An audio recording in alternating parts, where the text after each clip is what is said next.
listening to Hurrdat Sports Live.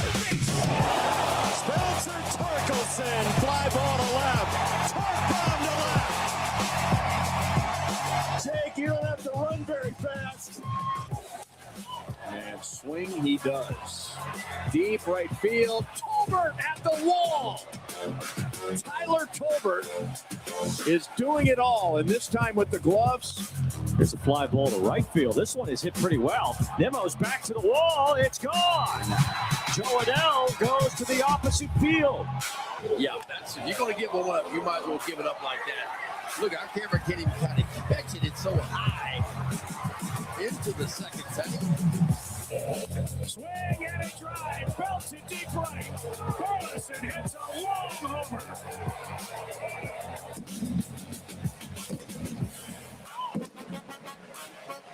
Man, oh man, is that a good sign? A 443-foot bomb.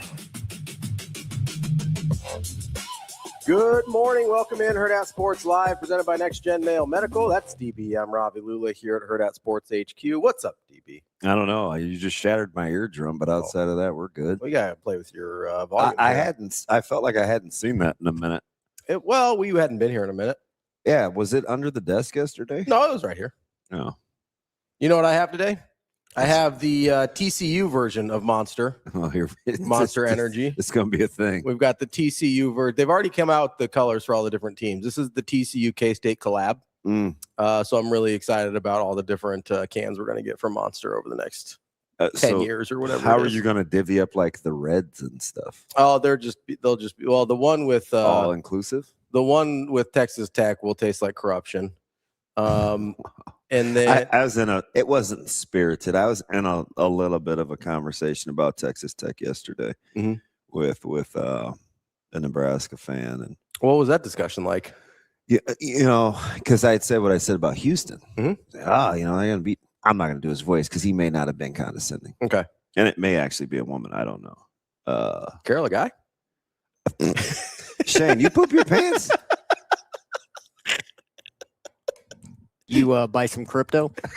Oh, now you know you made him mad.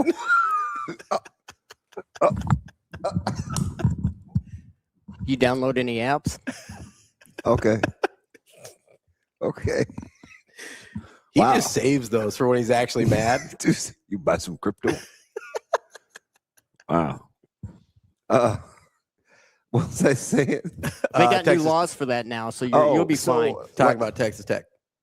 Yeah, and it's and I get it. It's kind of what people do in the off season, and it's like they got elite backfield. Wish Nebraska had a couple of those guys. Kind of one of those, because they have the three-headed monster. And I was like, yeah. I said, on paper, stuff like that looks good. Yeah, right. But year two expectations, and then managing the emotions. I said they'll be managing the intangibles as much as intangibles. And I talked about Jacob Rodriguez and how they opened up like almost every Texas Tech game was something about he and his wife and the emotional leader and this, that, and the other. And he's, he came back with some facts, and he's like, they bring back 10 and then another linebacking core.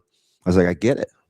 So I'm just telling you, running it back in a second year harder is not the same. Yeah, it's just It's just it is just not the same. Now their schedule is, is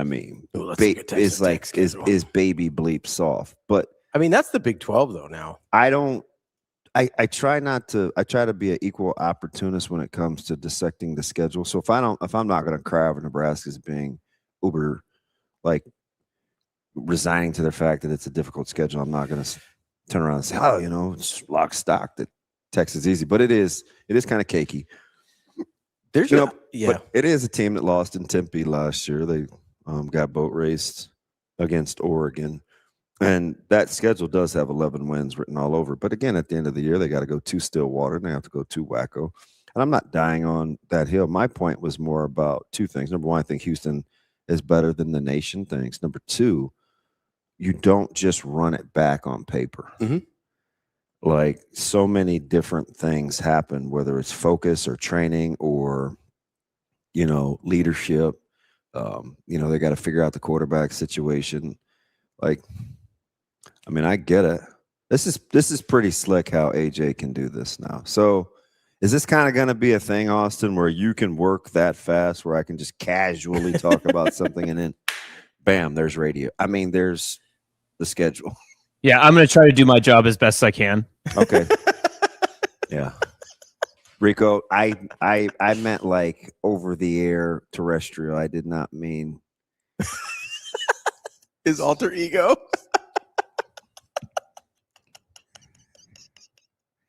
Wow. Hey, Ravi. 6 minutes. What's in. up? Go bleep yourself. My bad. Oh, and it's third. Hey, you're running out of days to get it in. He's got like 3 to catch up from the weeks we missed too. Yeah, like my You want me to use them up right now? Because I could. Nope. Too early for that. Let it loose, radio. Kobayashi, I'm about to come see you, man. Watch me. About to make me some reservations at North 40 tomorrow. Yeah. Watch. Just gonna drive on out. I'm just going to North Platte. Just for funsies. Why not? Get you a Tacoma.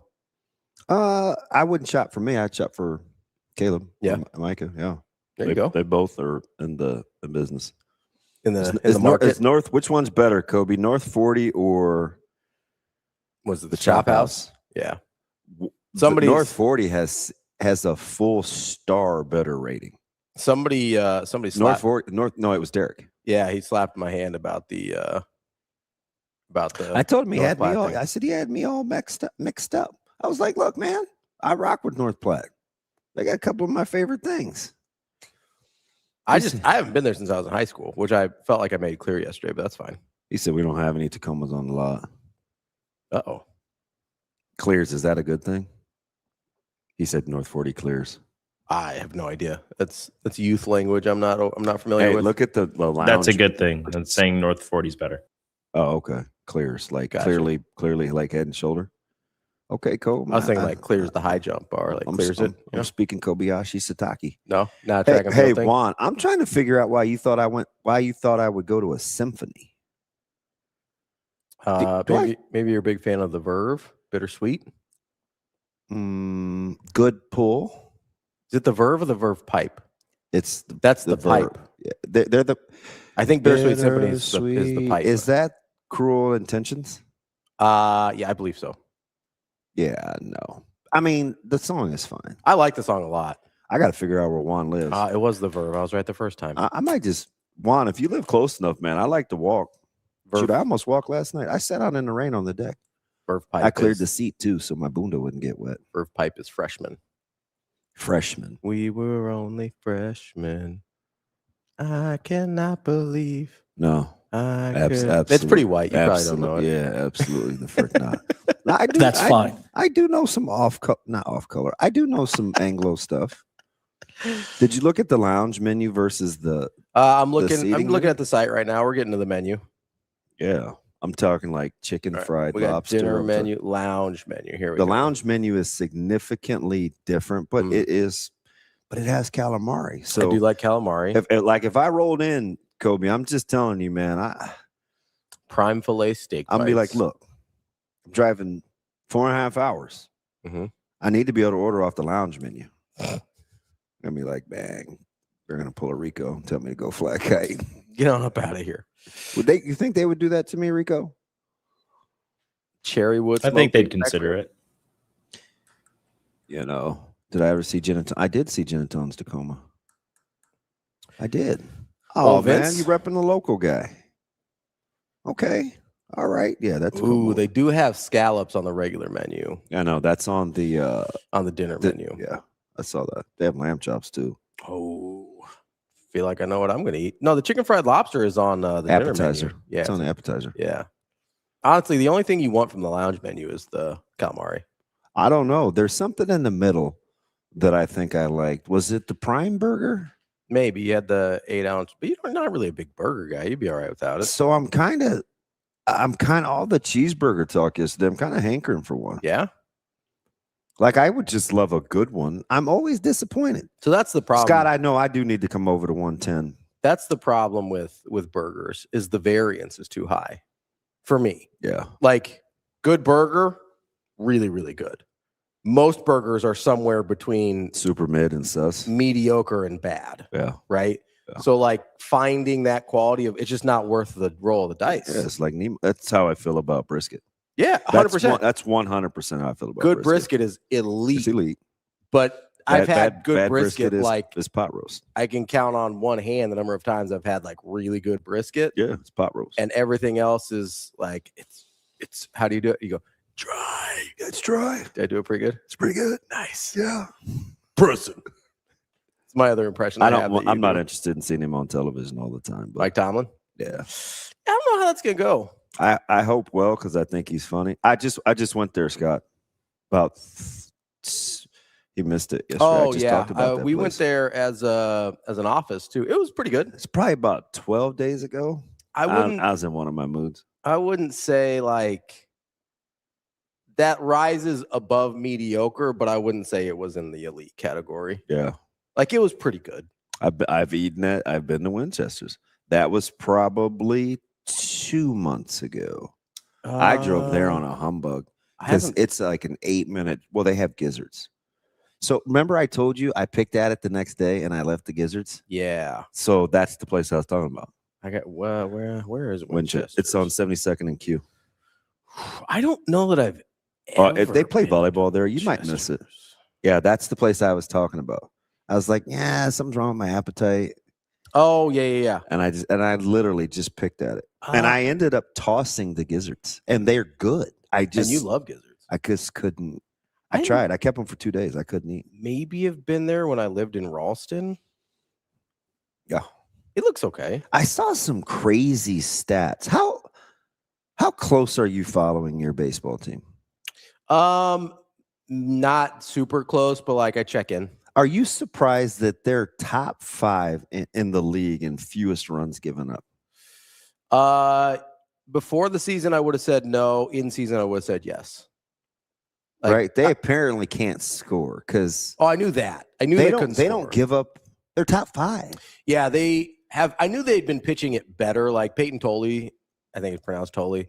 It has been pitching really well. Like they've had some guys start to early was pitching well before he started having the elbow discomfort. So like they had some guys they brought up that were throwing it pretty well. So I knew that they were throwing better. It surprises me they're top 5 for the year though. And I saw one of the most staggering pitching stats. Which one? Certainly of the year. Yeah. So the Yankees have only given up like 359 runs, I think, runs allowed. Okay. I'll check you on it. Yeah, 359 maybe. Okay. They have 51 unearned runs scored. Yeah, it is 359. That is by far and away the most in baseball.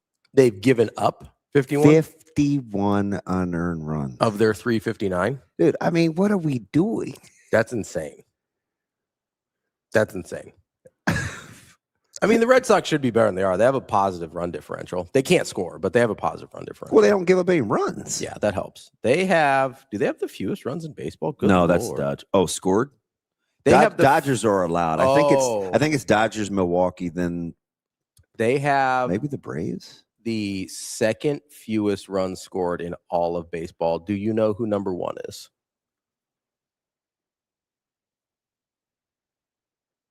This would be a tough one. Because it's not any of the teams I would have thought. The fewest runs in baseball. I'll give you a hint if you want one. Sure. Not a last place team. Yeah, I'm going to go with somebody just got shut out for the 10th time the other day. You know what I want to say? What? I want to say the Padres. It is the Padres. Let's go. That's pretty good. See you later. They're in second place. That's pretty good. Let's go. That's pretty good. I'm impressed. Let's go. Dude, my memory is sick. I mean, you nailed the number of runs the Yankees had given up all year just on the number. So I think I have the first couple. 323, 324. Dodgers, Brewers. Let's see. Brewers at 324, 325. 334, 335. Okay. For Dodgers, Brewers. Who's third? The Braves? The Braves are at 354, which is So it's Dodgers, Brewers, I think Red Sox. Red Sox. Yeah, 353. I knew they were tough. They're tied with Seattle at 353. Seattle should have more wins too. Yeah, I still could. Seattle's just only 7 runs ahead of the Red Sox in terms of runs scored. Can I get back to 51 runs though? No, that's stupid. That's too many. You don't want to do that. This is not even the All-Star break. Yeah, that's a lot. By the way, when is the All-Star game? 14th. We're going to talk to a baseball guy on Tuesday. It has to be one of the least publicized things, unless I've just been under a rock, which there's a very, very, very good chance. I didn't watch the news for 3 days. So I was having a conversation with somebody about this. I do think the World Cup has sort of shoved a lot of other sporting events on the back burner. I am elbows deep in the cup. Right. So I think a lot of it's like, because somebody I don't remember who I was talking to, but they were talking about not realizing how deep we were into Wimbledon and stuff like that. And I think a lot of it is the World Cup has dominated coverage. But the thing I'll say about Wimbledon is so many high seeds got beat early. Yeah, and then you had Alcaraz not play at all. So that was a huge part of it. The women's side is decimated. Yeah. Although it might be you do have an American in the semis with Coco. Yeah, I feel about fave. Coco. I don't dislike Coco. I just don't think black people should have brown names. Out on Coco Crisp, huh? Yeah, but So you think black people should be named like John and Austin? No, that Steve. if you had a son and you named him Blackie, or I would look at That's you not sideways. the same. Well, what's the difference let's say you had a son and you My legal name is actually Kimbo. if you had a son and you if you had a daughter and you named her Brownie, I would not be Still not the same. happy with it. Is the same. It's not the same. Why don't we just stick with Coco? Okay. Cacao. If you had no, like. Imagine how fun it would be to yell at your kids and go, fudge. I mean, so you're saying you wouldn't name one of your kids? Were you more likely to name one of your little giggle box over there? You're more likely to name one of your kids Coco or Whitey? I've met a Whitey because of Bolger. What about Ford? No. Good That's picture. pretty white. Did they meet this morning? Did you guys have like a secret rendezvous and you're like, oh, we're gonna be wild early? We still have one more day till Friday. Yeah, we do. I mean, so I'm not out on Coco Golf. I just don't love the name. Is that her government? No. It's not. Coco is not her. Corey Dion. Corey. Hey, Corey. Corey's fine. It's what do they call the names? The neutral gender names? Is it just neutral gender or gender neutral? Yeah, gender neutral names. I almost said unisex. I mean, same idea. I think that's something different. Well, it's like when a bathroom can be for either.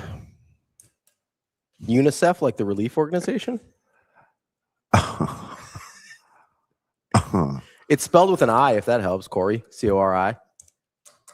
Max, that restaurant is elite in general. Their shrimp fried deviled eggs are kind of death row meal worthy. Do you know? It's a long way to drive though from the old pen. Yeah, it's all the way across. That's like opposite side of town for you. Do you know? It's not too bad for me. It's just like it's basically 250th and center. You say that about everything. You're like, oh, it's not that far. Oh, it's not that bad. So the only struggles I have are like Bennington. Far, no fast way to get there. Yeah. Ponca's a jaunt. Yeah. Anything northwest. At least you're pretty close to the interstate on Ponca. Like you can stay on 680 the whole time. Yeah. Go north. That's not terrible. I mean, it takes a while. It's not terrible. Yeah. It's not a bad drive. It's just a longer I used to just drive through Ponca just to be driving. Yeah. Now that seems like no, that's I'd have to gas up. You would. Do you know Coco Crisp government name? Is Coco okay? This is dumb. Yeah. Is he black? Yeah, I think so. I isn't he other? He might be like he might have some Rico in him, but I think he's at least part. That's not a thing. What do you mean? You mean like Puerto Rican? I mean, like maybe. I love how he says other, and you're just like, I mean, he might be like a Rico. Thank you for giving me one more box to check. That's why I said he's racist. No, it's not racist. I'm just trying to identify what you're talking about here. Yeah, give me Coco Chris' birthplace. He was born in California. But doesn't mean anything. Well, you said birthplace. Like origin, like Hey, Ravi, Yeah. where are your parents from? My dad's from India. And my mom is born in Illinois but raised in Iowa. That is currently Damon's question for Coco Crisp.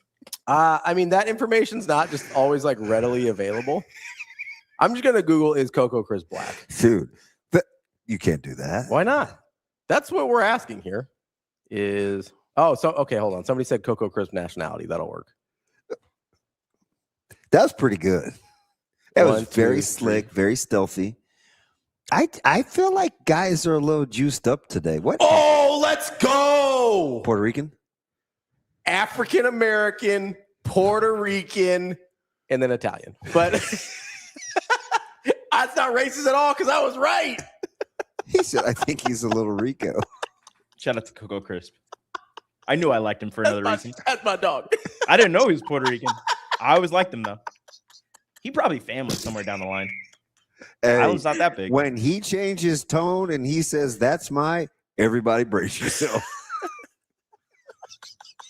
I wasn't even thinking about that. That's mine. That's my dog. No. Childish. Rico, I'm proud of you, man. Stayed the course. You took a couple shots, gave it back. It's nice. I'm just saying, if you just type Coco Crisp, the fourth search is nationality. So we're not the only people that have this question. Yeah. So I don't know if I'm riding with the Coco. I do like AI though. They answered the question like I would. Well, how's that? It goes, Coco Crisp is American. That's the first line. Oh. He goes, his descent is. I don't know. I thought it was funny. All right. I'm going ahead with not. Guess just bleep me then. That's fine. I don't even talk like that. That's funny. Nah, Rico does though. Hey, so do you know where Tyler Tolbert's from? Tyler Tolbert of the Kansas City Royals. Who, by the way, acted like he's human. Now my knobs won't work, or my tabs won't work. What? Why are you messing with your knobs, dude? You're at work. I tried to refrain. There you go. Is that better? Is that what you want? So what's going on with up here? Up where? What do you mean? Oh, it's fine. What'd you do? I just I just made the window big. I hate when you act like it's super simple. I don't know what you mean what I did. That's fine.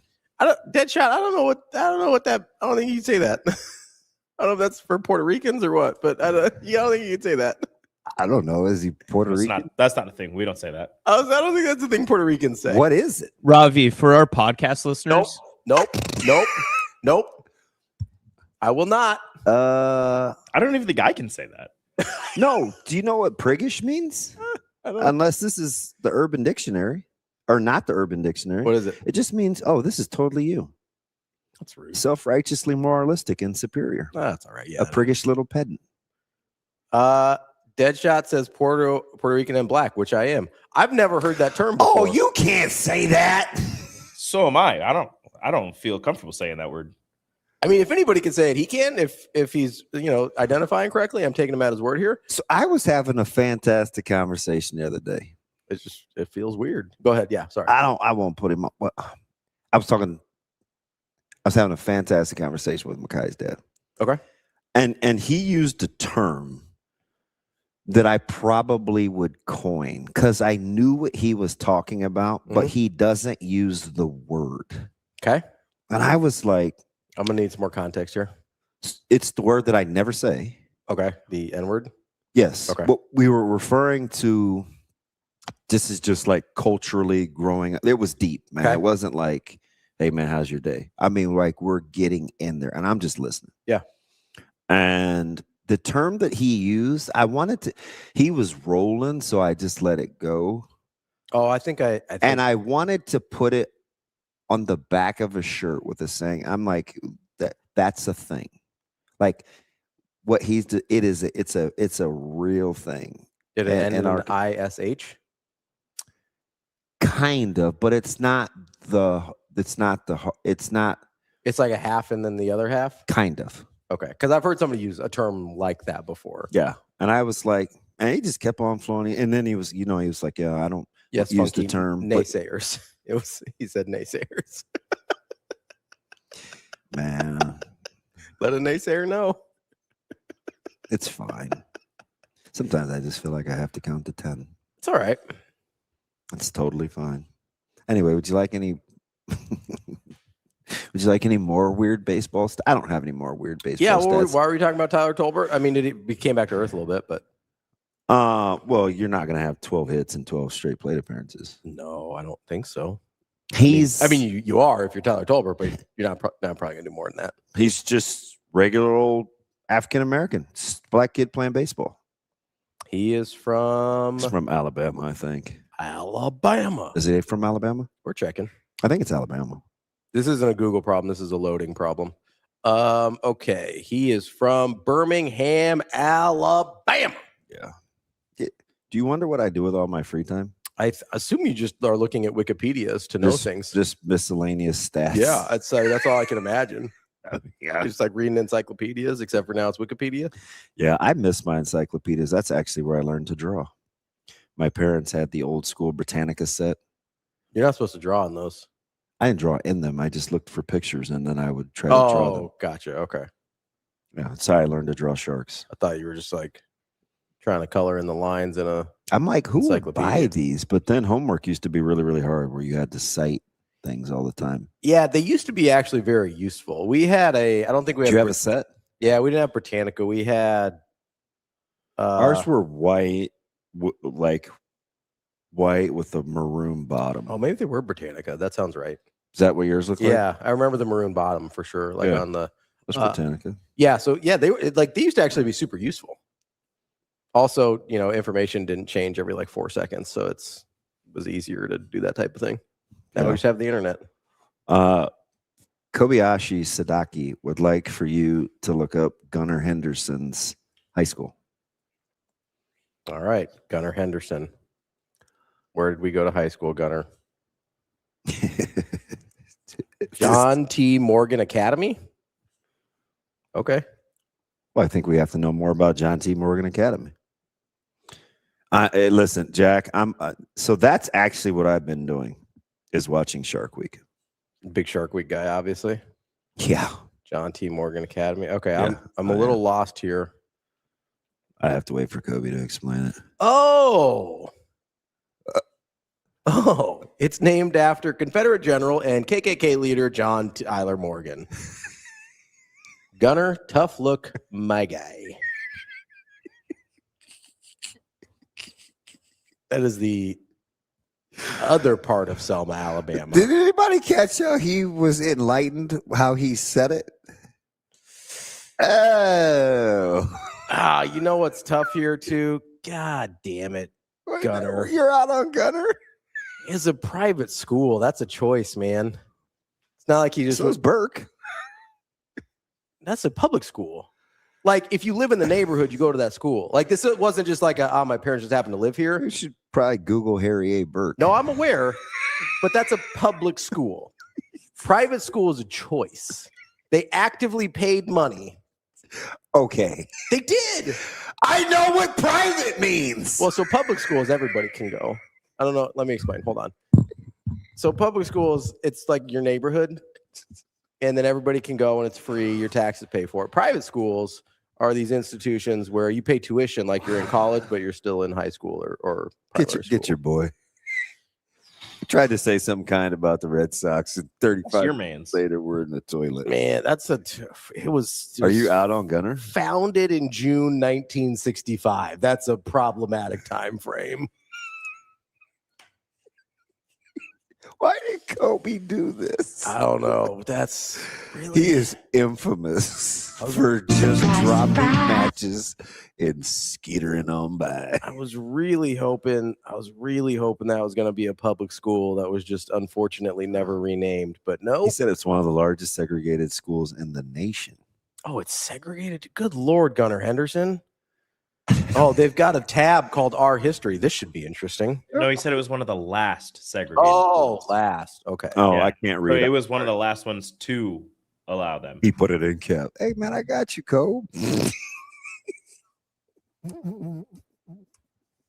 The first version of this school just ran out the dude's house. So they're pretty connected. This is not, he founded the school. Okay. So they didn't just name it after him. He founded it.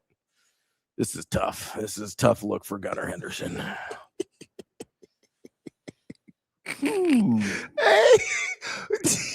Hey, don't listen. We're not getting political. No, I guess we could. I kind of like Corn Raider, though.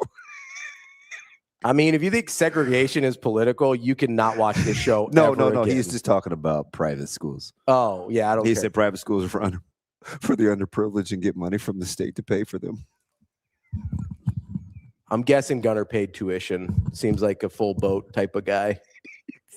Not sure he was receiving a lot of assistance there. Oh, boy. Well, here's Kid. It's just a name. Doesn't have anything. That doesn't mean the content of the curriculum.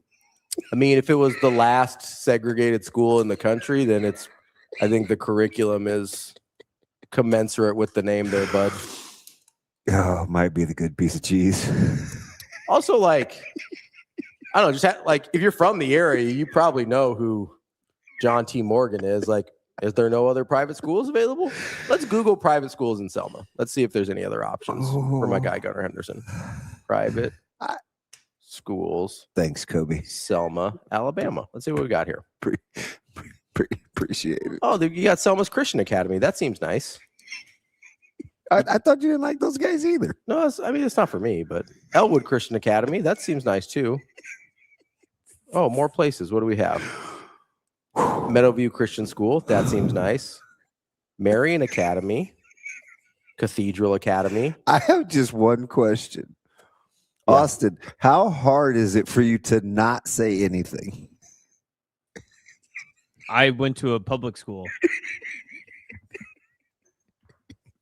He did go to public school. Sydney St. Pat's was notably closed by the time I went there. Okay. I love public schools. Yeah, you used to have the shirt and everything. Yep. Although I think you got rid of it because you became a big private school guy when you started loving Creighton. I love everybody. I talked to Mac yesterday. Everybody love everybody. Yeah, I thought we were going to talk to Mac. What happened there? I don't know, man. I lost my nerve, probably. Get him on here. Let's go. Well, it got to be like 2-3 weeks removed. That's fine. It's July. Let's talk to him. Well, I don't feel safe. What do you mean? Like I feel like I have to be incredibly sharp today. Like this doesn't feel like, I feel like if there's any slip ups, even Shane got me early. That's true. You got that 1-2 from Shane early. That's What tough. happened? That's tough.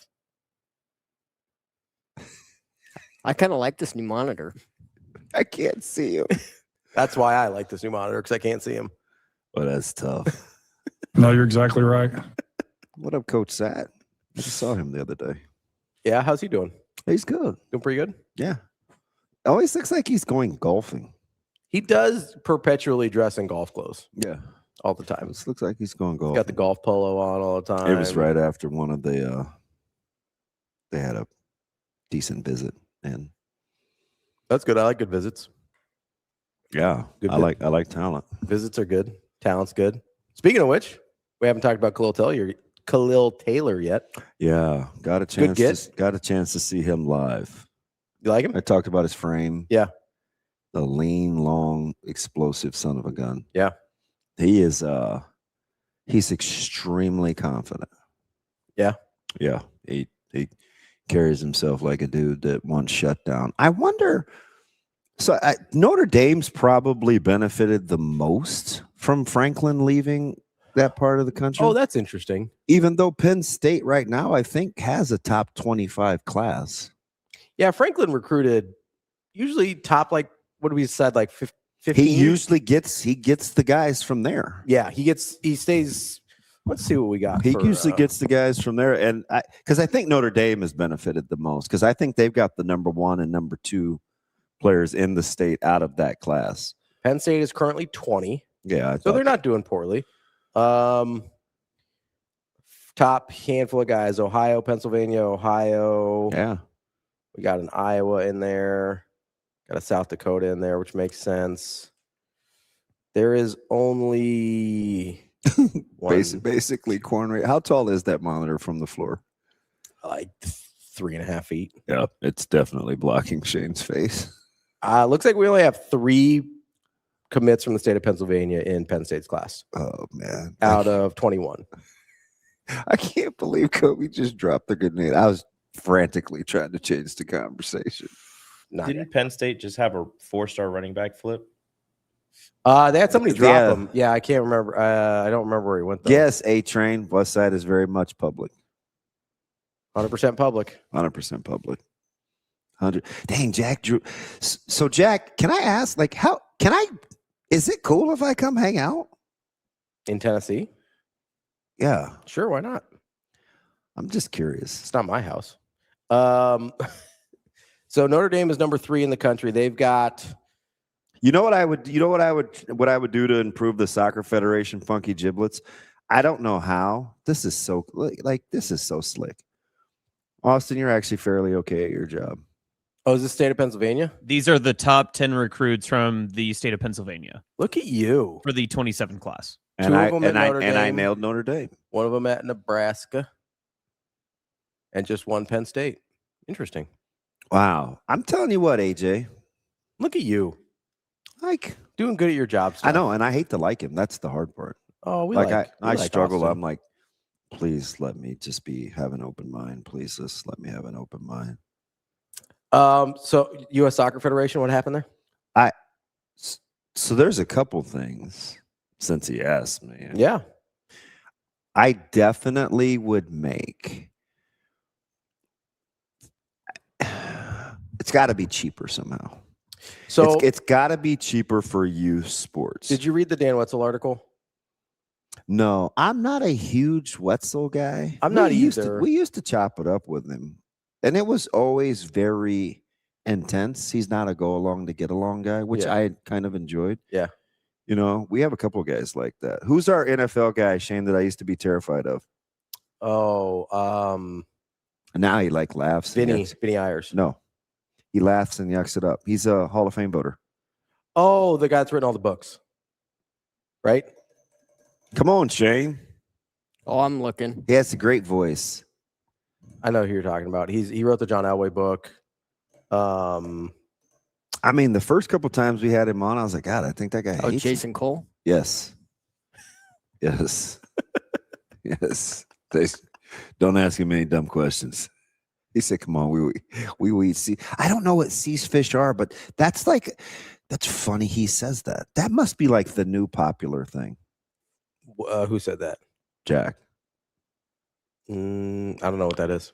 Yeah, I went down this whole sway versus catfish impersonation. Mm-hmm. No pun with catfish. But people that try to pass sway mm-hmm. off as catfish. Anyway, so he makes up a good point. He says, "How's soccer?" Because academy training is expensive. So this is what the article about. And like you have to travel, and your parents have to miss work, and so there is no real academy training in the U.S. Not the way there is overseas. And it's just, I don't know. The model seems like kind of a money grab. So most of the talented kids, like a lot of them that aren't rich, can't play. Yes. That's essentially what the article is about with Wetzel. And we're kind of too into metrics too, because I watch a lot. Mm-hmm. Some of this is like most sports, water's wet, like just competitive toughness. Yeah. And that's a lot of it. Like they just hang in there longer than we do. So part of that too, I think is, and it's the money's part of it, but when you're only taking the people that can pay for it, I don't want to say that those people aren't competitive because sometimes they really are. But what happens is, is there not white knighting in soccer? Apparently not enough of it. But I mean, don't we just run and save the little poor kid who's super athletic? The problem is it's one-offs. You just pulled a sharp, but that's cool. Anyway, carry on. No, you're talking about white knighting, right? So like it's one-offs in soccer, whereas in I don't know that you would call it white knighting in what they do over in the UK, but it's systematic, right? Like any kid that they find that's really good, regardless whether they can pay for it or not, trains for free through the different clubs, right? In the US, like there might be white knighting in soccer, but A, football and basketball are going to get priorities on athletic kids. They just are. And B, that's probably the one of the bigger points. Yeah, like they get priority. Like the white knighting, they get priority with the basketball and football kids. Yeah. The second part is it's one-offs. It's not systematic. There's no system in place to identify and then develop, right? Like there's shouldn't soccer be cheap? Yes. I have money stats for you if you'd like them. Yes, please. We'll continue to get off here. Elite Club National League, which is one of the national youth soccer development programs in the United States. As of 2024, the average cost for a single player under the age of 18 was $6,000 a year. That's just for the academy, though. When you get into travel costs and travel ball, because I read this was in the Wetzel article, pretty average is $20,000 a year if you're playing travel soccer to go to all the tournaments and stuff like that. And so I believe that's the 6,000 is just like the sign up fee, and then you would pay the rest from. Yeah. I'm deep in a forum right now trying to find all the costs individually because it looks like you have to pay for your individual's kit. You have to pay for all of your own gear, all that sort of stuff. And then you have to pay the sign up, the coaching fee, all that stuff. Yeah. I wonder what the coaching stipends are. Jib said he read that the average kid in the Federation has a combined income of household income of over 150K. 2% have 50,000 and under if the info I read is accurate. That wouldn't surprise me. No, not at all. Like that wouldn't surprise me. There's no system. And to be fair, I don't think there's a good organized system for it in other sports either, but we care more about them. So we're more likely to find the kids and white knight them, as you said, in basketball and football. Like there's no really good organized system to find the kids there either. We just like the sports more. I don't know. The grassroots circuit in AAU does a really good job. Right. But like, where do they find those kids for the grassroots? Like, you know what I mean? Because like, that's not free either, is it? Well, I think the people that run those programs, it's interesting because, I mean, you just don't stumble into Felipe Lopez or LeBron James or, I mean, we've seen this over and over. Like LeBron got to move. Yeah. Right? He's in a middle school and they're like, hey, let's take you from here. Let's put you over here. Right. I think that's my point is I don't think that's I think it's very like localized. Yes, there is, Jibs. There's Huddle. And it is very it's very dependent on the people in each community. Whereas like in European soccer, they have like they literally just have scouts that go out for each, like it's very organized in how they go out and find the talent and then develop the talent. The other problem is even if you do all that, right? Let's say you go and you find the talent and you find your next LeBron James and you do all that. The difference in the way our setups are for how we treat youth sports is different. Like youth sports in the US is about winning primarily, right? At AAU. I'm probably inclined to agree as opposed to skill development. As opposed to development. Like once you're an academy in the UK, they don't care if you win or lose because you're in their they want you to be good. Yeah, and they're not playing near the amount of games anyway. No, you're training, right? Like you're getting good. Now you play games and matches, obviously, but it's the same thing with volleyball. And volleyball probably does a better job of finding players, although there is definitely an income issue in volleyball as well. Like I think that's unequivocal in terms of how much that sport costs, right? Like volleyball's ungodly expensive to keep your kid in that thing. For what it is, too. Right. That's what I mean. Same thing with soccer. Like, why is it that expensive? It doesn't cost that much to rent a court. I know this. It does not cost that much to rent a court. So, especially when you're splitting it up against a whole team or two teams if you've got a match. So, the two problems for me are a lack of an organized system to find and develop talent. And then the goal, once you have that talent, in the U.S. is to win, whereas everywhere else in the world it's to develop. Because it is. I'm probably going to agree with that. It's because you're trying to continue to make money. And the only way you continue to make money by getting new kids is to win. Say, hey, look at all these championships we have. Come play for us instead of the team across the street. If it's not about the money, then it doesn't have to be about the winning. If it's about the sport, then it can be about the development. It's not about the money for Arsenal's youth program because they don't make money off the youth program. They make money off the 3 kids a decade that they end up playing for the senior team. Yeah, which is interesting because this is on the heels. I don't know how familiar you are with like the Lincoln Speedway, like the sports complex. Not very. So it used to be like it was for hoops and volleyball. Mm-hmm. And they're converting, I think this is yesterday or the day before in the paper, they're converting 6 of their 8 courts to, you know what? What's that? Pickleball? Pickleball. Has to be. I would guess. I mean, you can 6 of the 8 courts. It's a good setup. Yeah. I mean, I liked it. I mean, look at Iowa West. Iowa West does the same thing. They didn't sacrifice space, but they built on. That was the first that I knew of dedicated indoor pickleball space in the metro. Was at Iowa West Fieldhouse.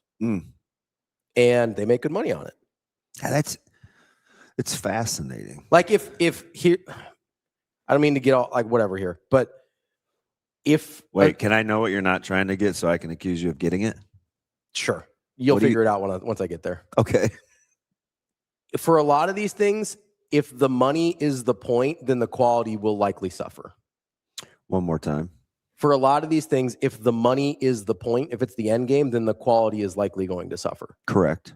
Right? Correct. So that's what you get when we've seen this the youth baseball model for youth baseball model. For years. Obviously the soccer model. Right? For years. I do think you see it to a lesser extent because if you find a really good basketball player, you'll find a way to get him on your AAU team.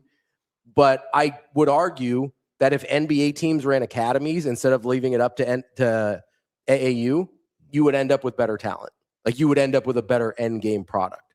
That's why we started seeing an influx of European players in the NBA. It's because they took their soccer model, applied it to their basketball teams, and all of a sudden you have Ricky Rubio as like a 14-year-old phenom, and then you have Luka Doncic playing professional basketball at 15 years old or 16 or whatever. You know what I mean? Like they applied that model and it worked very quickly. Yeah, it's not. So there are all these initiatives, right, for like venues. Hey, we want this, we want that, we want this space for this. And I think a lot of times for some kids, it's getting the people it's getting the eyeballs. Mm-hmm. It's not necessarily the venue, right? If I'm east of 42nd, mm-hmm. I don't always want to have to drive out to, let's say, UBT or 204th Street. It's a long way away. But that's where the eyeballs are. Right. So I think a lot of it is the eyeballs. Yeah. It's how do I get people in my venue? Yes. Right? I mean, Bud's Gym was there forever. Mm-hmm. CW Boxing Club was there forever. Yep. Right? You need eyeballs. Bud was good for a long, long time. Yep. You know what I mean? So I understand. I understand. Scott, isn't that what the new complex is over by, what would that be, 118th and Harrison? You know, just south? Yes, I believe so. That place is always busy. Yeah. It's over by the dealership, just catty corner from the dealership. Here's the problem with all the new complexes, though. Those things cost money. And then once you've spent that money, you have to make that money back, and then you have to make a profit. How do you do that? You continue to exploit our current system of youth sports. Like if the money has to come from somewhere, that makes their money somewhere else. Right? Like that's the key to making, like if you really want the answer to how to get better development, and MLS teams are not at this point financially, the NBA is a better example of what this could be. But if you want, like, the WNBA is actually kind of a really good example of this. The NBA thought that women's basketball was important. Professional women's basketball in the U.S. was important. So they were able to bring that along. Same as soccer. Women's soccer has a world advantage because they got invested in first. Yes. Like before it needed to make money. Yeah. Right? The WNBA didn't need to make money. The reason all the other leagues failed is because the NBA wasn't bankrolling them. Yeah. The WNBA I understand. within the last handful of years has become profitable. Yeah. Right? And so when you care about the development of something or the progress of something, like the NBA clearly did about professional women's basketball, the money has to come from somebody that doesn't need this to make them money. Castle Dragon, I don't know. If you would have, he said USA male athletic talent goes to American football first, basketball, wrestling, baseball, then soccer. The talent pool. I don't buy this argument. I used to think that. I swear. This was probably 15 years ago, maybe. I don't buy this argument. But when I look at the youth soccer numbers, they would tell you that he's wrong. That can't be accurate. Also, here's the other thing. That can't be accurate. Here's the other thing. Just the sheer numbers of it make this not a factor. Because we see countries like Norway, whose population is basically that of South Carolina. Cape Verde, figuring this out every year, every 4 years. The UK's population, what is the UK, like 100 million? No, but it's just funny because I think a lot of people believe that. This. But here's the thing. The numbers, the US has such a big population compared to all of these countries that are great at soccer that the numbers don't matter. It scales enough that it can be the fifth choice and it shouldn't matter. Yeah. I always hear what if Russell Westbrook was a goalie or, LeBron James played goalie? And I'm thinking, cool, doesn't matter. If Russell Westbrook or LeBron James saw enough people in where they lived playing soccer, they'd probably play soccer. They might play soccer. Or if they saw an opportunity to change their situation through soccer. That's the most important part. Like that's why I'm not trying to be like stereotypical here. That's why a lot of black kids play basketball. I understand. Right? It's to go to school. To go to school, to get out of their current situation. Yeah. They see it as a way out. It's the same thing in Europe. They see soccer as a way out of the council estates in the UK and things like that. Yeah. Like, hey, how do I get out of this situation? The fastest way is to be good at X. In the UK, it's soccer. In a lot of urban areas, it's basketball or football. Basketball usually because it's cheaper, right? It's easy to basketball's easy to play. Football is hard to play without some help. Correct. Right? So basketball is easy. It's very accessible. That's why soccer is accessible to so much of the world, because despite what we've done here, it's easy and cheap to play. Soccer is. You can figure out a goal out of anything. Mm-hmm. You can find a ball anywhere. They will use anything for a ball. So every when we were off and I was training up at Westside, I saw the same 4 little kids almost on the same schedule with an individual trainer. They couldn't have been older than 9. Yeah. What were they playing? Soccer. It was 2 girls and 3 little boys. So it was 5. They're kind of on this rotating schedule, but it's the same trainer, right? They were just rolling in. And in the middle of the field, there was just one guy. He's older, probably 20s, maybe high teens, anywhere 19 to 25. Just working on ball handling. Mm-hmm. He pulled a bleacher, or the things it's not a bleacher, it's a bench, whatever we sit on. He put it on, and I was like, "Where is he? Please don't put that on our field. We just redid it. Please don't put that on our field. Please don't put that on our field. Please don't put that on our field." But he walked it out. He turned it on its side. Mm-hmm. He moved one of the mini nets, MINI, and he passed balls back to himself, entry levels, working on first touch. Yeah, using the front of what we sit on. Yeah, and he played by himself. And I trained that kid for almost an hour. Mm-hmm. And he was doing it the whole time. He did it the whole time. Yeah. Soccer is really easy to play. The whole to time. Work on by yourself. Really easy. So I'm just thinking it might be easier than basketball to work on by yourself, but those are by far the 2 easiest. And so to the I agree, Jibs. To the commenter's point earlier. Which one?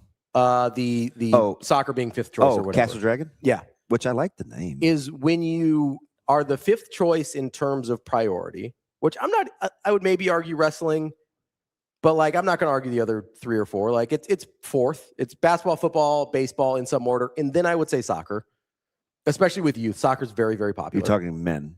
Yes. Boys. Yes. Because men's national team, they're the one that just pooped the bed. When you're talking about being fourth choice and then having an income barrier, now you don't have enough people. Yeah. Right. That when you're filtering out through 4 sports, that's the second filter that screws you. Yeah. Right. Because that's where basketball also struggles too. Yes, but they're better at it than soccer because worst case scenario, you don't have to play AAU basketball until you get to high school. Yeah. Right. And by the time you're to high school, if you're good enough, you'll play for free. Right. Yeah. 100%. So like 100%, you'll play somewhere for free. Yes. Right. So you can, like basketball, you can still kind of bootstrap it in a way that you will be found and you'll get to go to college for free and all that. Right. Like that is still a viable option in basketball. Soccer's not set up that way. Volleyball, I would argue, is not set up that way. You know what's interesting about that? You guys were making jokes about the Lakers and how European they look. Well, only one of them's European. They look. Okay. Jeez, man. Wow. My bad. And the difference with hoops along to that point and other sports is Kessler and who's my guy from Duke last year? Knipple? Or his Reeves or Knipple's teammate? Cooper Flagg? Yeah. Yeah. All of those guys, and I know A-Train. I was looking for the word, but I didn't want to hear him say it the way that he says it. Yes, stupid. European looking. That's a new of European ancestry. They have spent so much time on their circuit playing against elite level talent. Yes. They've played against everybody. So when they get to the NBA, while it may be few, there is no shock value. Sure. It's not the same for soccer. Sure. Right? Because they don't. They're fine in the MLS. Yeah. They're fine up to a certain point. They're fine here. But you get to the World Cup. And they don't see elite level talent enough. Yeah. So, I was having this conversation Monday. It's as much, oh my gosh, we're playing. Yeah, nobody liked. See, I didn't want to say this out loud. Nobody liked the matchup against Senegal because they thought they were too athletic. Oh, they're fast, they're big, they're strong, and I was like, yeah, but guess what? They're not Belgium. They're not Belgium. Yeah, there just is from no a mystique. Boogeyman's. We would think we were superior just because we're the U.S. We're the U.S. and it's not those guys. Yeah. No, you feel like, and this is true. But that was hard to convey out loud on social media. But it's exactly what I thought because I've watched this since Tanya was playing in the World Cup with the women's. Like, there's certain teams that have a mystique. There's just this boogeyman thing. When the U.S. is that team in women's. And Canada couldn't get over the hump again. Canada had 2 prolific goal scorers. Yeah.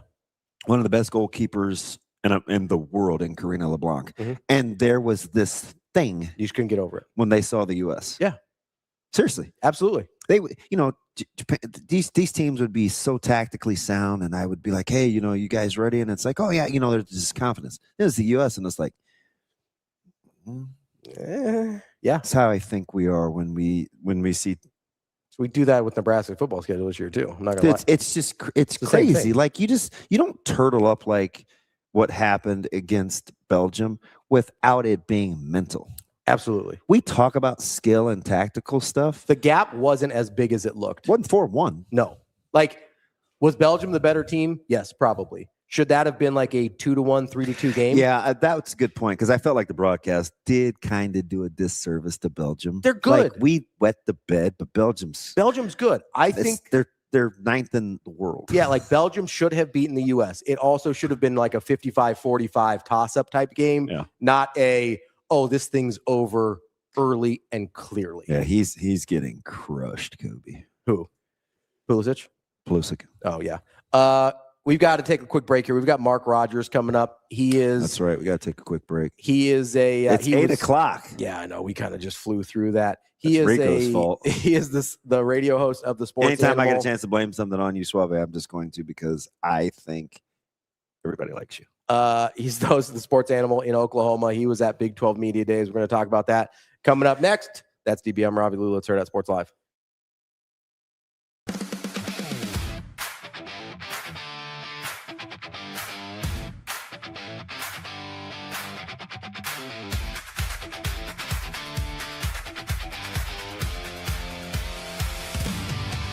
If losing weight is harder than you expected, it's not just about willpower. At Next Gen Male Medical Clinic, we build a supervised plan around your body, not someone else's.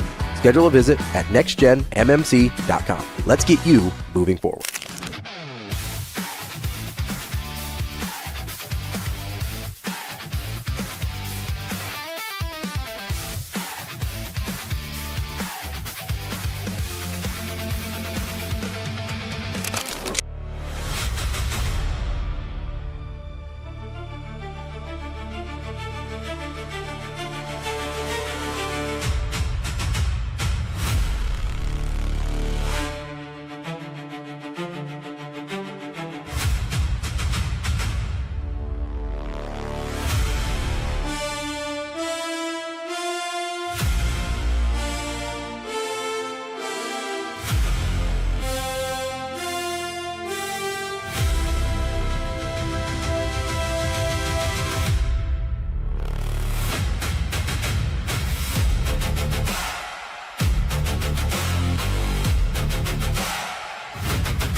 After every win, even all the big ones, I guess, primarily last season, Coach Hoiberg asked the team, "Are you satisfied?" So my question is, are you satisfied with your college career and how it ended up? With my college career, well, yeah, coming to Nebraska, the goal was to get that NCAA tournament win, and first year we didn't get it done. I know some of those guys are still a little hurt from not being able to get it done, but yeah, like last year we finally got that done, and that was the main goal. Get to that stage for the program. So yeah, overall very happy with my college career and the way we ended that this past season.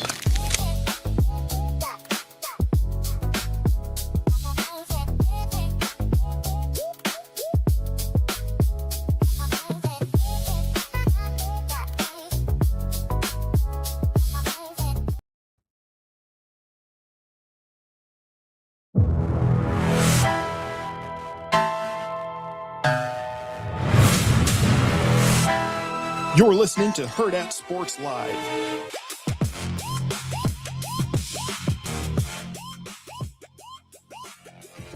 Welcome back, Hurrdat Sports Live, presented by Next Gen Male Medical. That's DB. I'm Ravi Lulla here at Hurrdat Sports HQ. We are joined now by Mark Rodgers. He's the host of the Sports Animal down there in Oklahoma. Mark, how are we doing this morning?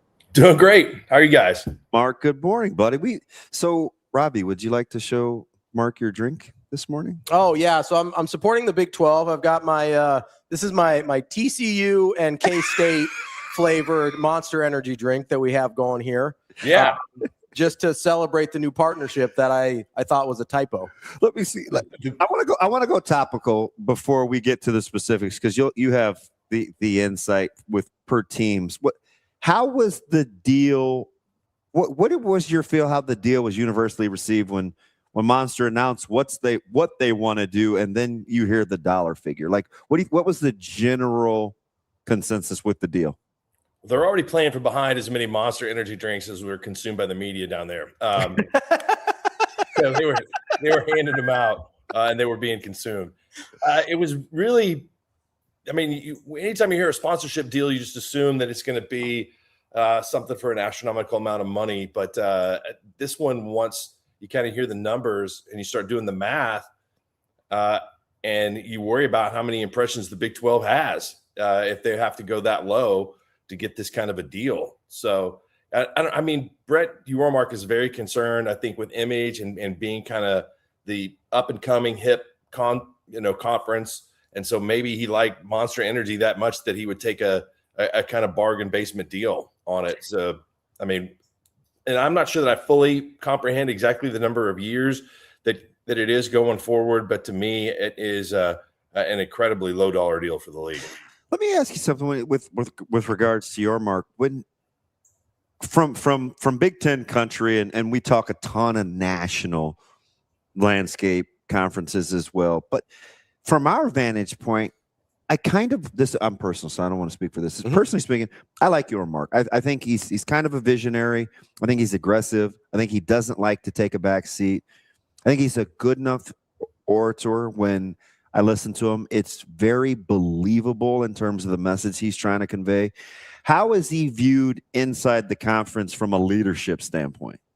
I agree with everything that you said. I think that he has to be aggressive in the role that he's in. He has to try different things, and he's playing from behind against the Big Ten and the SEC. So he has to get those numbers boosted. I mean, I think for the most part, this is the most active he's had to be. And I would give him a huge, good grade, a passing grade on this Brendan Sorsby situation. I mean, the Attorney General from the state of Texas tries to get in and politically motivate, I think, a self-serving move. And they make a better move just to say, hey, we want to be able to govern our own conference without having to show up in a courtroom every time in somebody's district. And they won. And that's the message I thought that he should have delivered on Tuesday morning. Instead, he had this awkward, confrontation with a guy that was clearly a tech, patriot there. And so he shouldn't have been afraid to say, we did this. We went through some a courtroom battle and won the ability to govern our own league. So I think for the most part, people have liked him. But this is the first kind of test that he's really had to have where it's come to disciplining a team that I think everyone in the conference is kind of a little leery of what's going on at Tech. How much of a coincidence or timing wise do you think it is that the NCAA opens an investigation on Cincinnati just a few days after that kind of confrontation you just talked about with Yormark and the Texas Tech reporter? I mean, I think just last week the NCAA went from telegraph to telephone. So it's perfectly on brand that they may have figured out for a minute. They didn't. I was watching a national talk show, and they didn't know that Sorsby played in the Big 12 before he went to Tech. So the NCAA way late on this, and I think that we are clearly headed towards very quickly a world in which college football is going to be governed by the conferences. Big Ten and the SEC have a lot of things that they need to work out, but I think they're going to be autonomous from the rest of the NCAA circus at some point. And I think when things like this happen, it gets sooner and sooner every day. Based on the ruling that we saw in favor of the Big 12 in the Sorsby case, if you're right and the conferences become autonomous over kind of their own leagues, do you think that actually strengthens the kind of the rules, whether it's eligibility or if they want to put a salary cap in place or anything like that, since it is sort of an opt-in from each individual team to say, hey, this is the conference I want to be a part of, and it feels less mandatory than being a part of the NCAA? I do. And again, the NCAA is just really the member institutions. So all it would take is the institutions of the Big Ten or the institutions of the SEC to say, hey, it's time to disband the NCAA, and we can create our own rules now on a smaller level. We can have, I think, collective bargaining a little bit more easy if we do it when it comes to 16 schools being represented rather than an entirety of Division I AA and all the different things that the NCAA has to deal with. So I think that is something that could be a pretty simple maneuver. I mean, you do have the NCAA basketball tournament. I would think that they would still want to invite everybody to be involved with that if there's some semblance of the NCAA going forward. But, I think the salary cap is tough because it's been proven the schools can't even you have to have some kind of rigid rules there, or you'll still have the incentive to go buy a $40 million roster, right? I mean, the the settlement that was agreed to be paid, school said, okay, now we won't have to pay outside NIL unless it's a vetted deal and it's really name, image, and likeness. And everybody agreed, okay, that should be great for all of us. And then boosters started going out and paying $5-6 million for quarterbacks, and the race was on again. So I don't know how schools are going to save themselves from spending wild amounts of money on a roster. From a Big 12 vantage point, I think it would behoove the conference probably to make sure that the CFC is strict in terms of their ability to implement their processes if they had their druthers. Yeah, no, I think so. I mean, I think Tech is the school that wants to spend money. I mean, and Cody Campbell said as much yesterday after meeting with the commissioner. Well, hey, all you other schools should spend more money. Well, okay. Not everybody has got a booster that is willing to put in the kind of money that he is. So that's going to be a big divide. Two coaches that I talked to yesterday both mentioned we don't have $45 million for a roster. I mean, so that they're all thinking about what's going on at Tech and how do we compete. All right, go ahead. I was just going to say, you mentioned a couple times about kind of chasing the Big Ten and the SEC and playing catch up. I guess what's the self-awareness within the Big 12, if you feel comfortable kind of generalizing here, about where they're at, not just in terms of being currently behind the Big Ten and SEC, but their ability to catch up with the current state of the teams that are actually in the conference? Like I would argue that there's not really any marquee brands in the conference anymore. Outside of basketball. Yeah, like for football specifically. Right. In terms of like obviously Texas and Oklahoma are gone. You don't have what is the biggest brand in the Big 12 that's left? Right now it's Tech. I mean, and the way that Tech thinks is, hey, we're off and running. We made the playoff for the first time last year. Their win total in Las Vegas is 11.5. I've got their schedule pulled up here. It's cake until they go to Waco, and I think they're at Stillwater. They're at Okie State late in November. The road games they have at Cincinnati, at Colorado, at Oklahoma State, at Baylor. I mean, if Oklahoma State can turn it around to the point that late in the year they figured out the defense, and I'm convinced their offense is going to be pretty good. Maybe, but Tech lost a game on the road last year at Arizona State to a team that was mid-level of the conference that was good, had a good quarterback, but I don't see Tech just running through the league. I agree. But if they continue just to win games, they're going to try to put themselves in the conversation of, if college football realignment does shift again, that they want to be playing with the big boys. What are the perceptions versus reality of the money that's in the DFW area for their institutional schools in the Big 12? Is it there? I can get outside the Dallas-Fort Worth area. I could go to BYU. It seems like what would be the difference between Texas Tech and BYU? And BYU seems like a school that has endless money, an infinite amount of money they could spend. Are they not as outspoken? Is it not as attractive? I mean, Lubbock 4 years ago, I mean, people were still going back to 2019 lamenting about a game, right? Like, walk me through that. Well, I think BYU is a marquee brand. I think they do have money to spend, and I think they have been competitive. They just didn't have an offense last year that could go up against Tech, and it was a struggle for them in the Big 12 championship game. They've got a quarterback returning this year, so I think that this is very cyclical, and I don't think Tech just figured it out. I mean, there've been schools that have been trying to tap into Dallas money for a long, long time to build facilities and to pay coaches and the way that college football used to be before now that you are paying players. So I think you got to find a guy that's interested in doing that. And but the thing with football and the roster that turns over is it's really easy to go one time and say, okay, we're going to build a facility and your name's going to be on the outside of the stadium and it's going to be a beautiful thing. And then like at Oklahoma State, for example, you go say this year doesn't go well. Well, we asked our donors to pay $15 million for this roster and it didn't work. So we need another $15 million for next year. I mean, what's going to be different? I think that's where, eventually on down the line, this becomes very, very problematic for a lot of schools in college sports. Let me ask you about a team. I'm calling them a dark horse. I don't love the schedule, but I'm also, full disclosure, not a big schedule. The former player in me just says, the schedule is what it is. So I try not to get too wrapped up in that now. Mm-hmm. But I really like Houston. I think they're outstanding. I think they're well coached. I think they bring back a ton of experience. Now, they get Okie State at home. They've got to go to Utah. They've got to go to Manhattan. They have to go to Texas Tech. But it looks like a team on paper that can compete at a high level that's flying under the radar a little. Yeah, Willie Fritz, 35 years, I think, in coaching, and spent a lot of that in the MIAA. But he really can coach. And recruiting-wise, he's got a quarterback that's considered to be the best player in his class. With Connor Wegman coming back, I don't think there's very many teams in the league that have that kind of quarterback depth. I was looking at Oklahoma State's quarterback depth chart, and if something happens to Mestemaker, I literally have no idea who they're going to put in the game. Like between those guys, just not a whole lot of hype. So I think University of Oklahoma is in that same situation with John Mateer.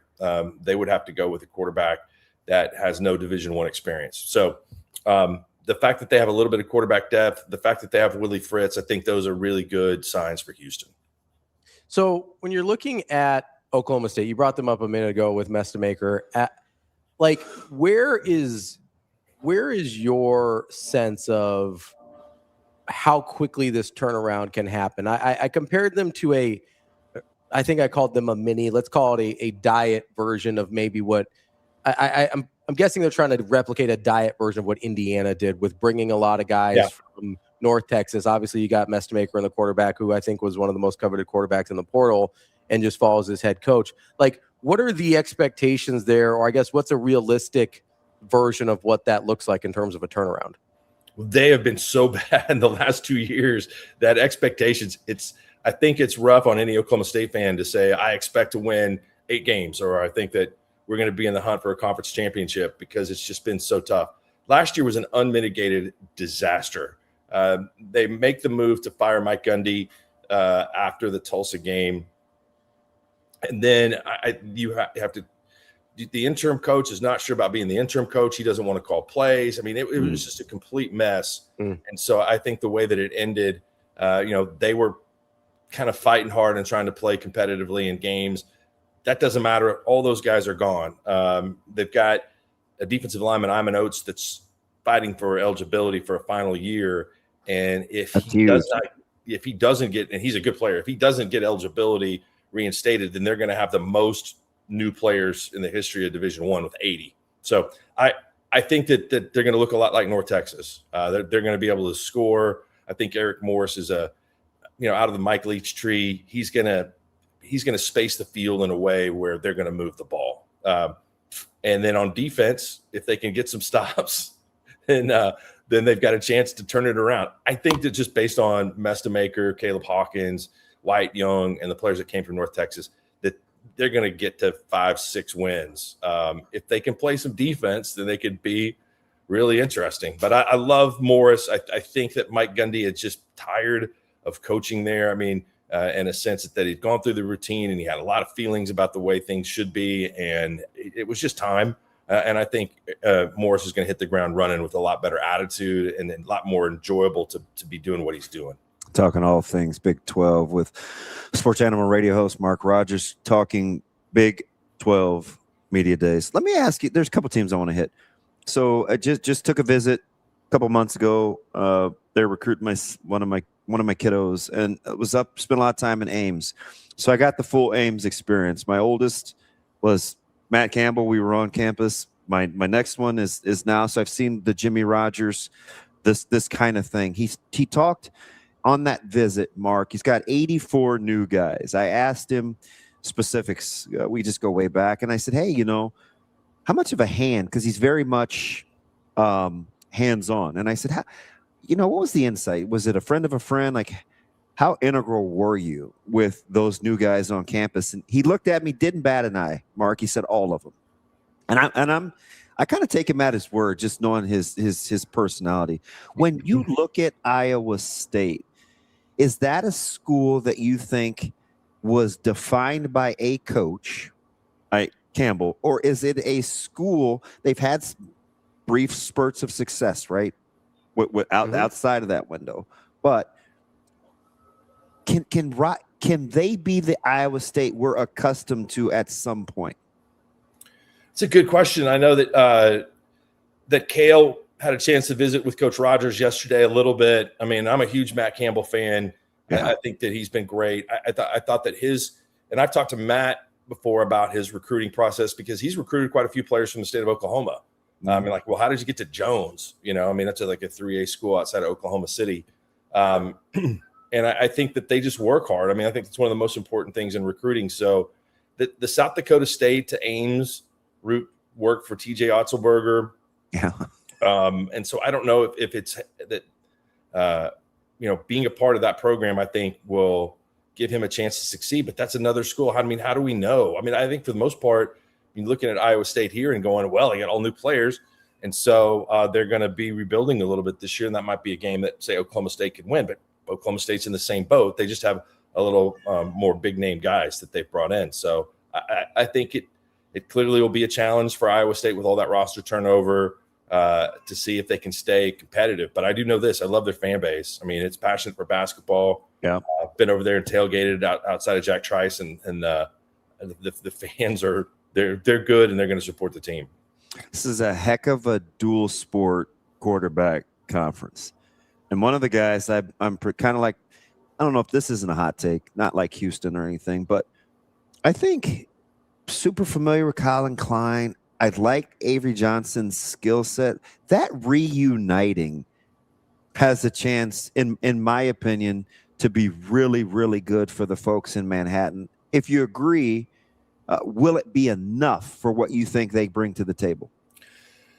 Yeah, that he's got his work cut out for him this year. Avery Johnson, for whatever reason, has kind of developed a little bit of an accuracy problem, and maybe Colin Klein can get him back on the same page where he, as a freshman, everybody loved his potential, but now he's a senior, so there's no more potential. You just have to go get it done.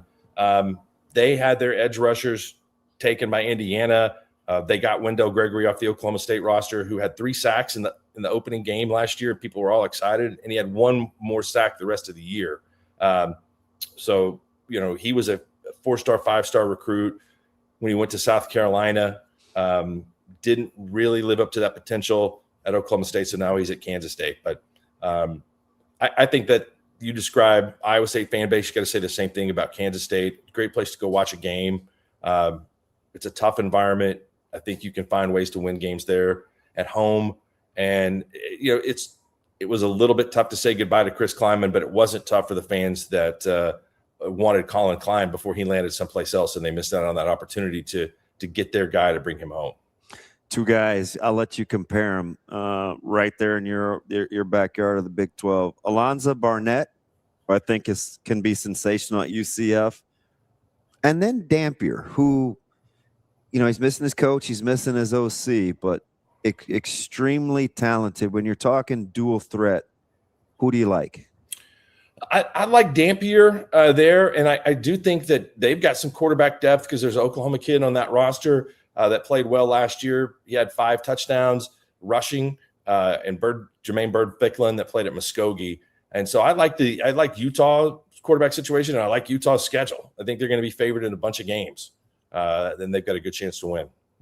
So from a big picture standpoint, under the current, and I know it's likely about to change, but under the current playoff structure, what's the win or the goal for Big 12 football in terms? Is it just get multiple bids into the playoff? Like, what is the overall goal for the conference?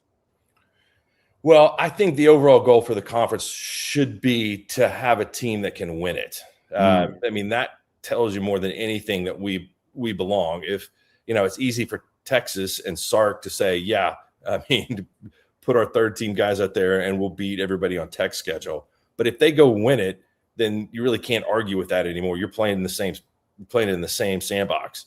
So getting 2 teams in the playoffs and both of them losing in the first round, I think that doesn't do anything for the league. It just kind of says, okay, well, that's the highest level that you can reach. So I think that as much as the league is kind of at odds with Tech, Tech could provide them a lot of validity by going on a big run and making a championship game this year, maybe the same way that Miami did last year. I mean, BYU was close last year to being in the playoff. I mean, they were kind of considered to be in the hunt, and they were in the top 10 most all of last season. But I don't think in reality they were one of the top 10 teams.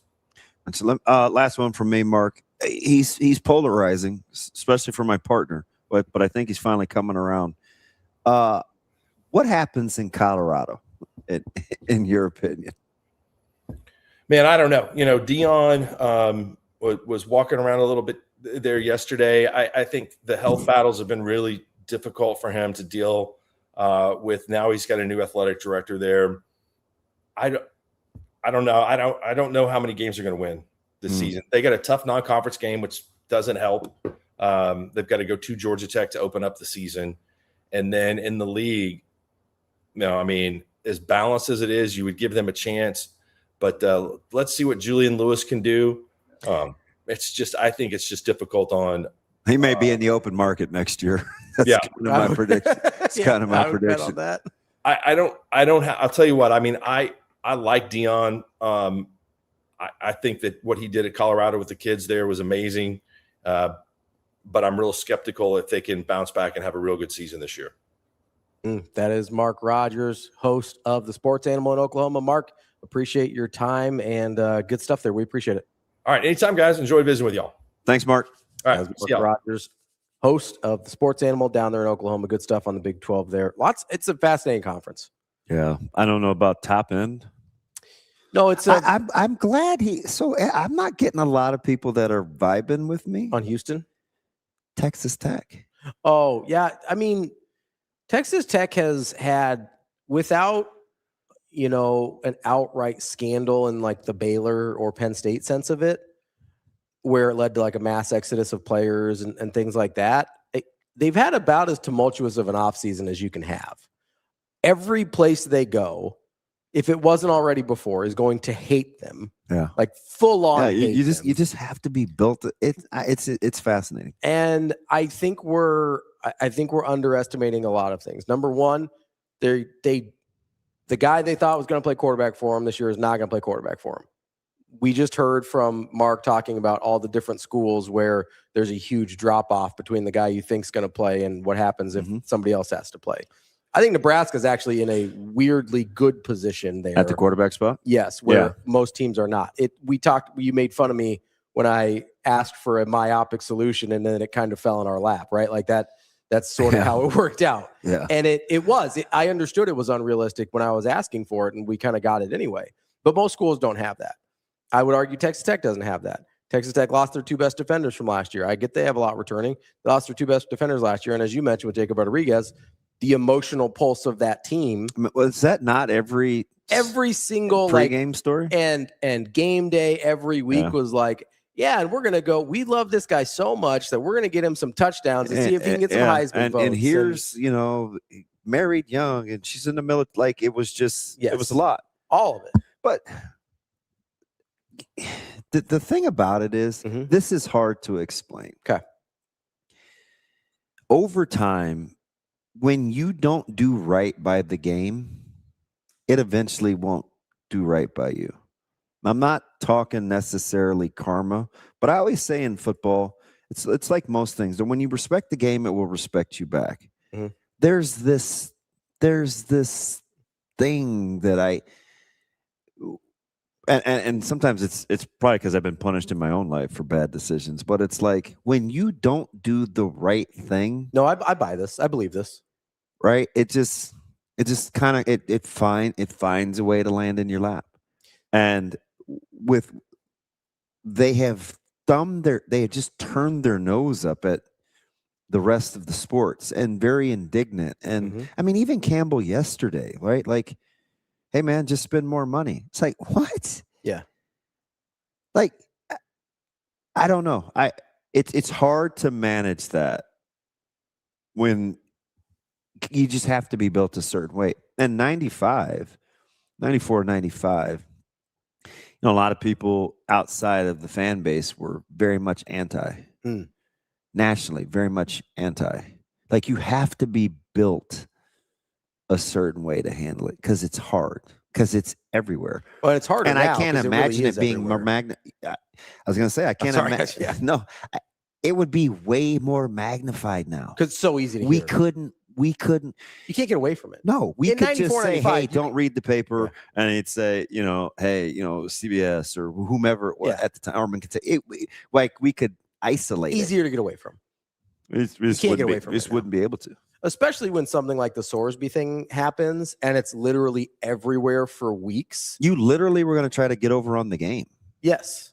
I mean, I think about this in basketball a lot, where even it's like stylistically, even if, they haven't done anything morally, repugnant or anything like that, where like, I really don't like how they went about this.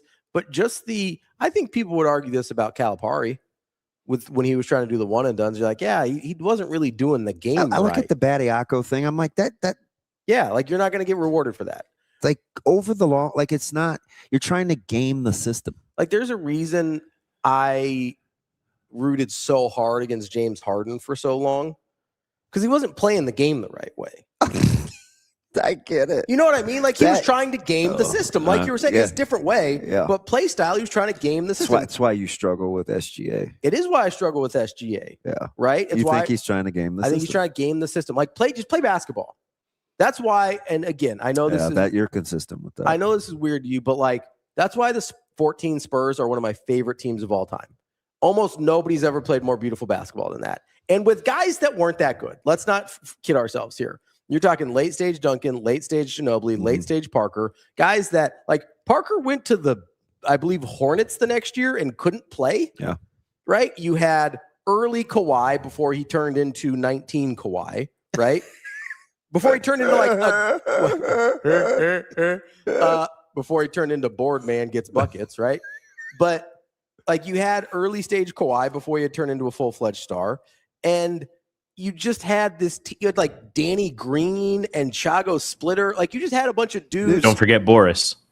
Yeah, you had Boris Diaw. You had fat Boris. You didn't even have skinny Phoenix Boris, who I loved Boris Diaw. Like you just had all these dudes, but they all played incredible basketball, right? They weren't trying to game the system. They weren't out there foul baiting and all this. They weren't jacking up a ton of threes. They shot threes. And they shot him well. In it was so beautiful. In 2014, I felt like they were playing for the soul of basketball between the Heat and the Spurs in that series. That's what I felt like. So, 2014, Tim Duncan got in the league in 97, 98. Yep. He went for 15 and 10 that year. Yeah. People like he was not Tim Duncan by that point. And he was still good. He went for 15 and 10. But like 05, he was like one of the three best players in the league, right? I know. So nothing flashy. Yeah. Absolutely nothing flashy about it. You get to 2014, we're 17 years in, and people hear Tim Duncan and they think, oh, Tim Duncan. And it wasn't that version of Tim Duncan anymore. Yeah. Do you know where that really bugs me? Where? Is the 01 Miami team. Oh, yeah, because all those guys weren't playing. Yeah. And a lot of those guys weren't. Like, they're on the roster, but all those guys aren't playing. Yes. They do that with the running back room, right? And they're like, oh, well, look at these guys. It's like, that guy didn't play that year. Listen, I'm weird. Okay. I'll bet you $1 to don't bet me, because I know I'm right. Okay. I'm just looking at their roster real quick to prove your point. How many yards did the second after McGahee? No. McGahee wasn't the starter. Oh, he was 02. Sorry, he was 02. I was thinking of the Ohio State game. How many yards did the second leading rusher have for that vaunted running? Now, the room was great.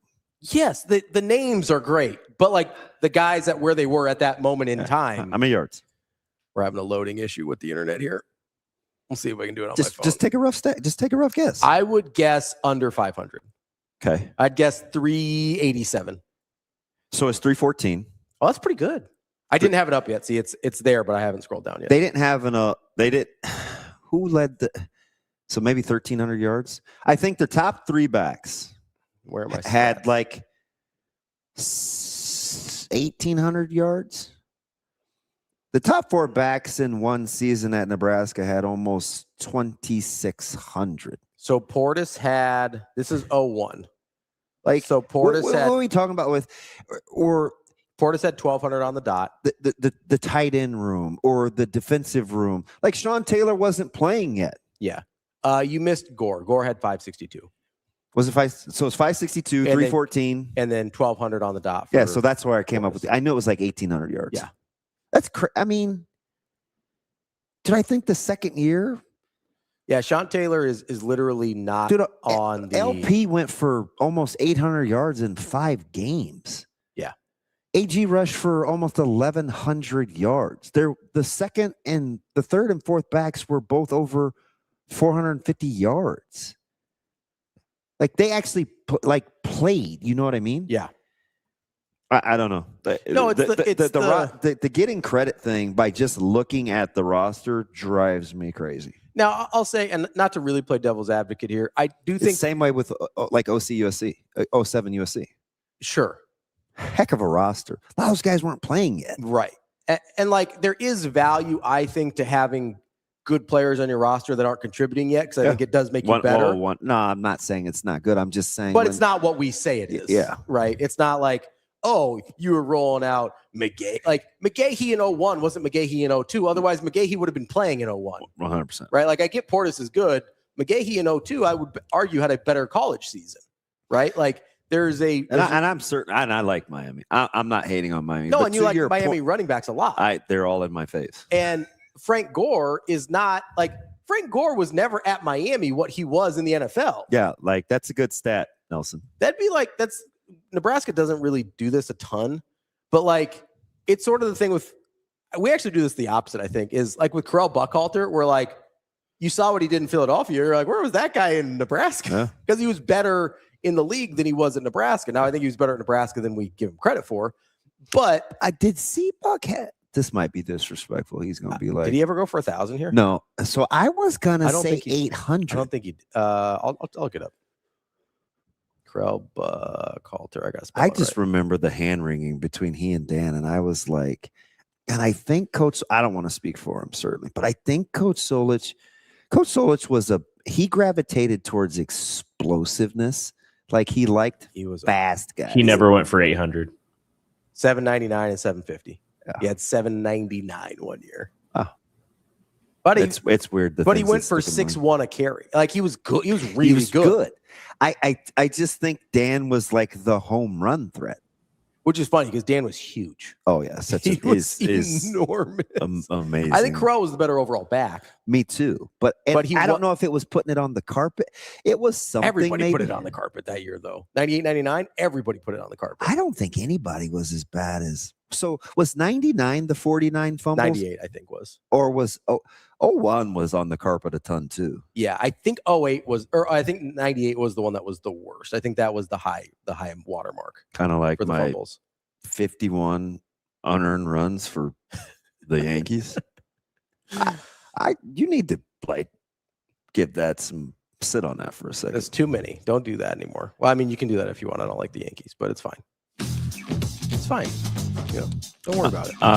How's my girl Coco and Munchie doing? Munchies. I'll check the stat or check the score here. Mukova. There you go. Muhova. I like the CH. Mushova. Who are you? Jay-Z? Hova? What? Hova. Let's take a quick break. I'll check tennis scores for DB.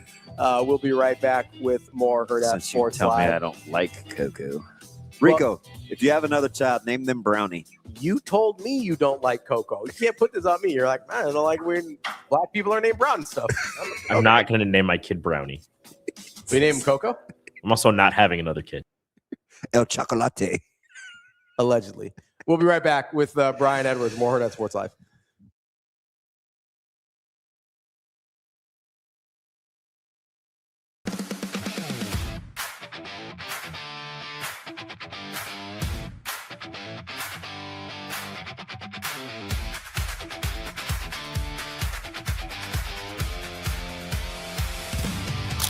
Feeling tired? Foggy? Just off? At NextGen Male Medical Clinic, we offer hormone evaluations, peptides, supervised weight management for men and women. Most insurance accepted. Schedule a visit at nextgenmmc.com.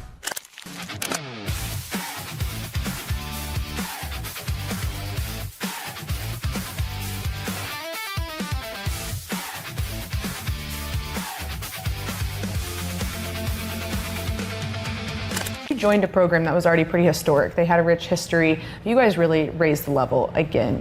What is it about the next group of girls in this team too that gives you pride and also just faith that you know that they're going to keep the standard high? I mean, after that last game, we had a lot of the younger girls step up, and I mean, I was bawling, and having them talk about how they wanted to have how we had so many seniors that led in so many different ways. Yes, there were captains, but we had 12 seniors that all led in by example. And with those younger girls, they literally stood up and said that this senior group is what we need to step up to. And you could tell that they wanted to step up and they want to be these leaders that they need next year. And it was really cool to see that. And I cannot wait to see what they do next year.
If losing weight is harder than you expected, it's not just about willpower. At Next Gen Male Medical Clinic, we build a supervised plan around your body, not someone else's. Schedule a visit at nextgenmmc.com. Let's get you moving forward.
After every win, even all the big ones, I guess, primarily last season, Coach Hoiberg asked the team, "Are you satisfied?" So my question is, are you satisfied with your college career and how it ended up? With my college career, well, yeah, coming to Nebraska, the goal was to get that NCAA tournament win, and first year we didn't get it done. I know some of those guys are still a little hurt from not being able to get it done, but yeah, like last year we finally got that done, and that was the main goal. Get to that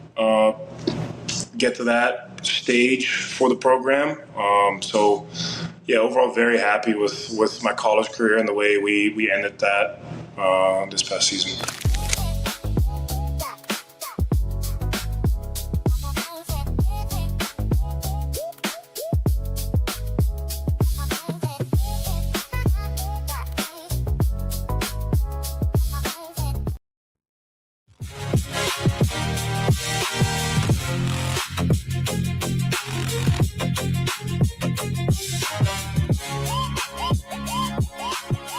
You're listening to Hurrdat Sports Live. Welcome back, Hurrdat Sports Live. That's DBM Ravi Lulla here at Hurrdat Sports HQ. We are joined now by Brian Edwards, our Vegas insider from Major Wager. What's up, B? How we doing? What's up, fellas? Just putting some odds in a parlay calculator. How y'all doing? We love a parlay calculator. It's like you in the trade machine. I do love a trade machine. B, where are you watching Conor McGregor, and do you believe? I do not believe, but I've listened to all his interviews. I am very impressed that he does seem to be in good shape.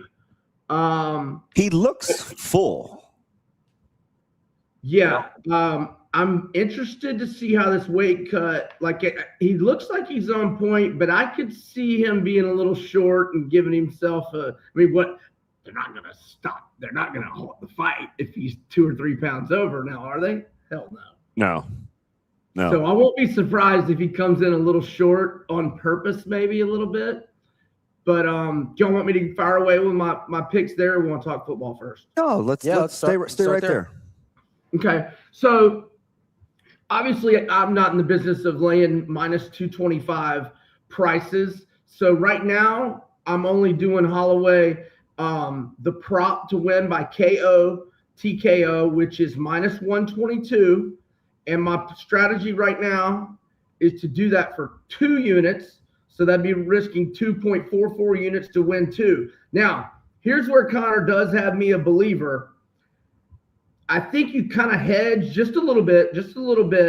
Like I'm going to risk a half unit on Conor to win in round 1 because that's plus 550, because I think he's got that 5-minute window. I mean, he could win early stages of round 2, but I think he's going to be throwing heat in round 1 and could catch him.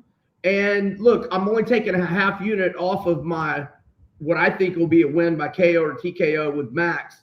And it actually plus 550 on Conor to win in round 1 actually covers my loss of 2.44, right? Am I doing my math right? You're doing your math.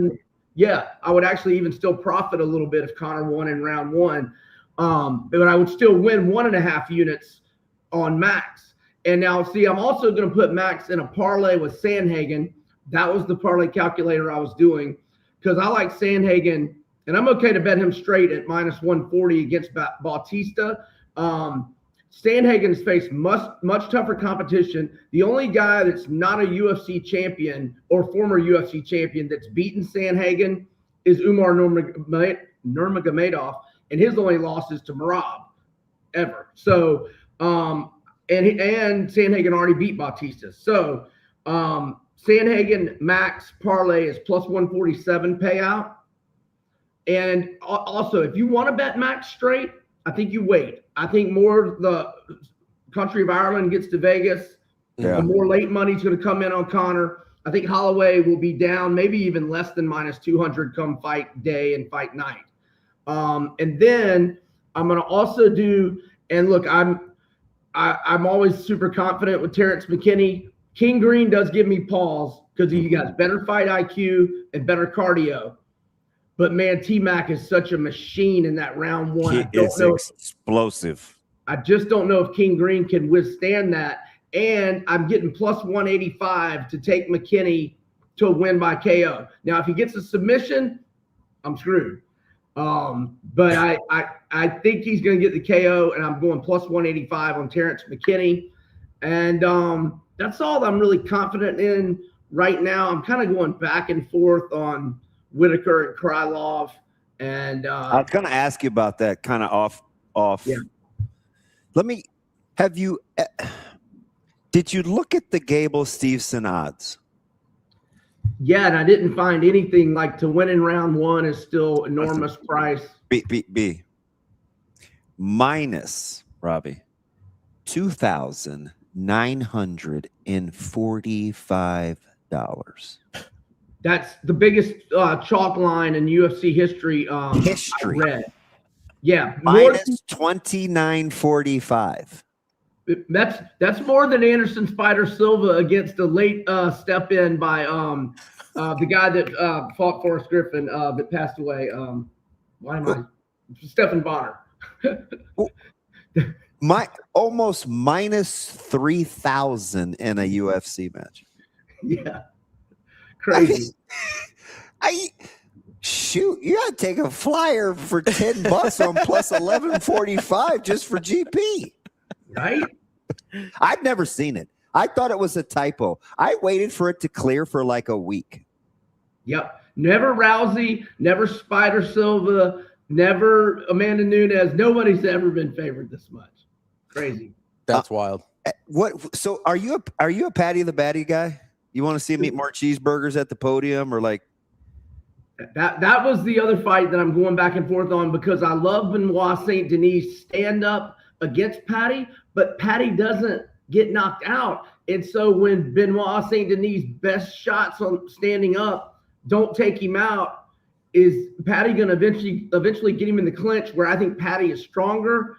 And I just think Patty's not going to go away, and maybe Patty eventually gets the grappling going and gets. And so I keep going back and forth on it. Okay, all right, that's fair enough. Who do you like in that one, Damon? I like Patty. I'm not a fan. I just think he's very, very tough. And St. Denis, I could see him wilting a little. That's what I'm saying. I could see it going like the Moicano fight, maybe, where Moicano just took over with his grappling on St. Denis. I could see Patty maybe doing that. You want to jump into our football teams here? Now these are interesting. Did you pick these for me? I picked Oklahoma State. He picked BYU. Okay. Okie State has been on the lips of many forever. So here we go. Yeah, we've been talking about Oklahoma State here. Their number is 5.5. I'll go through their schedule real quick. Tulsa, Oregon, Murray State, West Virginia, UCF, Houston, Colorado, Iowa State, Kansas State, Texas Tech, Arizona State, and Kansas. Can I say something real quick? Absolutely. So yesterday I was doing this backwards hot take thing. Right? Like I would give the schedule, and then I would give what I thought the hot take was. So he didn't know the team I was talking about. So I went through Oklahoma State, and he came up with a record, and I said, hot take or not. You want me to answer that? Yeah. Hot take. That's a hot take. Yeah, that's a hot take. Okay. But I'm not saying it's not doable. So that's where I land. That's where I landed, because I do think there's a path to 8 wins here. Yep. I also think that compared to the general consensus, that would be a hot take. All right. Their number's 5.5. All right. So take me through it, B. Okay. So let me give you a quick, before I go to the schedule, and I've got it ready. I've got them 6-4 with 2 swing games. But I want to give you a comp from a team last year, not necessarily from a wins and losses standpoint, but from this team's going to score so many points, but I don't know if they're going to stop anybody. But they're going to get a few more stops and not fumble as much as this team's offense last year, and they're going to win more games because it's Big 12 SEC. Arkansas last year. Yeah, that's my comp. The king of the one-score games, right? Arkansas is from 2025 is my comp to Oklahoma State. Arkansas scored whenever they wanted, except when they fumbled, but they never stopped anybody ever. And they had tons of losses, but they were playing in the SEC and lost a ton of close games they should have won. Yeah. So anyway, Oak State, I've got them 6-4 with 2 swing games. I've got them losing to Oregon at home. I've got them losing at Houston. I got them losing at K-State and to Texas Tech at home. I've got their swing games being at Arizona State and at West Virginia. I think the UCF game at home is a great spot for them, because UCF is at Houston the week before and then has to come to Oklahoma State. That's 2 Florida trips, pretty far west, whereas Oklahoma State's got 2 weeks to prepare for UCF. So maybe that's a spot to play Oklahoma State. But the 2 swing, look, I think they're going to be great offensively. They got 4 4-star transfers, and it's the running back from North Texas, the wide receiver from North Texas, and then 2 wide receivers, Bowick, the transfer from Illinois, and then Chris Barnes, the transfer from Wake Forest. And look, I love Mestamaker. but I just don't know if they're going to stop anybody at all defensively. And I don't know how I've gotten. I'm sorry. What's their win total? 5.5. That's low. Okay. Not 5.5. It's 5.5. Here, I'll get it. No way. I've got it right here, right in front of me. Oklahoma State regular season wins 5.5. It's juiced to the over a little. Quite a bit. Minus 176 to the over. So okay, let me get. Is that FanDuel? 4 with 2 swings, B? 6 and 4 with 2 swings. Let me go to DraftKings and get the adjusted because they'll give like that 2. Seems amazingly low. I've got it. I'm on FanDuel. No, I'm looking dead at you. I'll double check. I refreshed to make sure it wasn't an old page. You never know. I got you nervous. I keep these up. No, it's 5.5. I keep some of these tabs up, so sometimes I have to make sure I refresh them. But yeah, I've got it 5.5 minus 176 to the over. So DraftKings they also have 5.5 with minus 166 to the over, but they also have 6.5 and it's plus 134 to the over. But man, are they going to win at ASU or at West Virginia? Yeah, they can win one of those. They can win. So at the 5.5, and if you don't like minus money, I get that, but the 5.5 is pretty safe, I think, within your 1.5 rule, right? Yeah, because you have them 6 and 4 with 2 swings. Like that feels like one. But if I'll be honest, I feel like there's a little value in the 6.5 with the plus money. Yeah, plus 134. Did you do that? I wouldn't want to risk a lot. I wouldn't want to risk a lot. No, FanDuel does not have that option. Maybe they'll get it later in the summer, but DraftKings has got 3 different prices. What's the third one? The 4.5, but you got a minus 350 the over. You would only want that if you like the under 4.5, which is plus 270. Yeah, that's if you just think they're Who's terrible. paying 350? Nobody. Same person who's betting on Gable Steveson? Probably. Right. All right, B. Let's go over to BYU. That was your second. That was your request. I requested Oklahoma State. This is very. I am. All ears here, B. BYU. Their number is 8.5. Are you bear? Is this a bear market? No, I'm bullish. Okay. I'm bullish. First off, I love this. You're bullish on bear. I'm bullish on BYU's defense and bear, a little bit bear. But I love the defense. So they only gave up 19.1 points per game last year. They've got 7 starters coming back on that side of the ball. And let's see, they've got 1, 2, 3, 4, 5, 6, 7, 8, 9 of their top 12 tacklers coming back. Phil Steele's national unit rankings have them number 26 D-line, number 7 linebacker, number 12 in the secondary. And he's got them number 19 O-line, number 23 running back, number 19 quarterback. The wide receiver positions is the position of concern, but I love LJ Martin at running back. I think Baron Bachmeier was outstanding as a freshman, and I think he'll hopefully get a little bit of a jump rather than a sophomore slump. And then the schedule works. There's no Texas Tech. I've got them 8-0 with 4 swing games.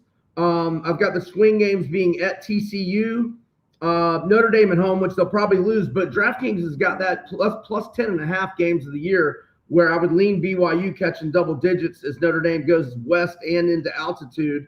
I've got a swing game at UCF going to the Florida Heat in mid-October, and UCF's got 2 weeks to prepare for that one, and BYU's off Notre Dame. That's a tough spot. Yeah. And then I've got at Utah being a swing game, but I think they get at least one of those swing games. And the total's 8.5. FanDuel had it minus 122 to the over like a week ago. I'm not sure what it is right now, but I like BYU over 8.5. I've got minus 132. You know what's interesting is it's going to be JoJo Phillips and Casper are going to be 2 of the receivers because I know you're kind of worried about maybe. Well, I think everybody at BYU is worried about the wide receiving core.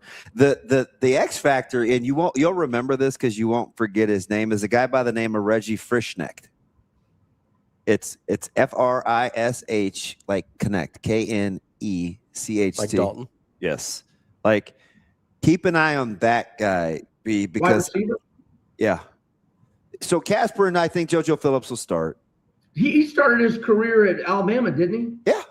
That's what I thought. Real quick question for you, B. Is Scott Frost still the coach at UCF?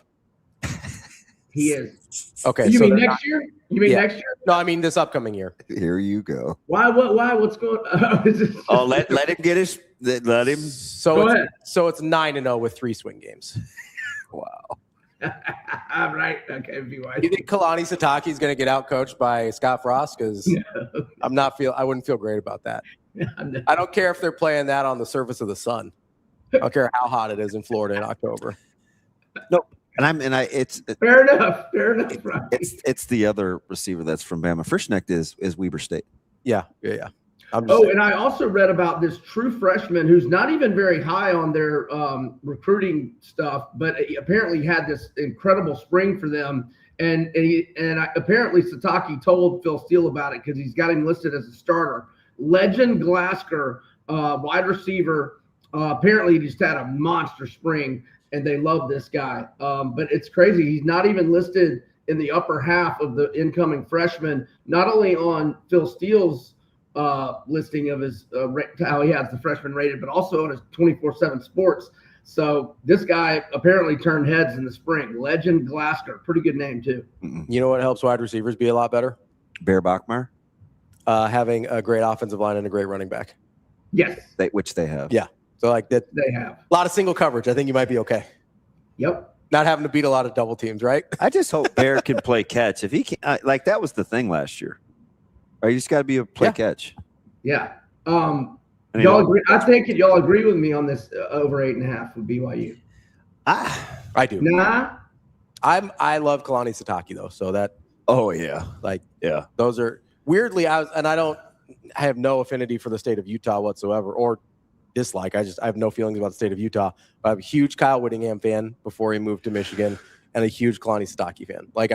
I think it might be style. Yeah, it's the lines, right? They always have great offensive and defensive lines, and they just do an incredible job of building that way, which in that part of the country is unusual, right? Like that's not how, whether it's Big 12 teams or Pac-12 before with Utah, like that's not generally how those teams are built.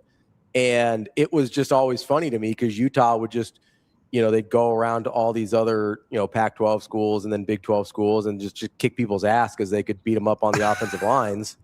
And it didn't matter. Like, it was just like, hey, yeah, you've got better wide receivers. Cool. They're never going to touch the football. Have fun. Yep. They're just physical. Yeah. They out physical everybody. Or not everybody, but the teams that are, if it's the same talent level, they're going to beat your ass because they're going to be more physical. Absolutely. Hey, real quick, be all in or all out on Florida? From what standpoint? Like, I'm all in on John Summerall and the future and everything. And I think we're going to go over 7.5. I think we're going to win 8, possibly 9 if we're real nasty at the Swamp, which I think is possible. Do you want to see Philo because he's a Faulkner guy, or do you want to see Tramel Jones? Don't care. I like them both. I just give Philo the edge because it's his 3rd year in Faulkner's system. But I thought Tramel looked great in the spring, and I like them both. Yeah, they got a fascinating situation come next year. Yeah, and we're doing good in recruiting. We got another 4-star verbal the other day that got us back into the top 10 at number 9 for the 2027 cycle. So I'm liking everything. I love our wide receiver room. Obviously, I love our workhorse running back. A little worried about the defense, but if we stay healthy on that side of the ball, I think we'll be okay.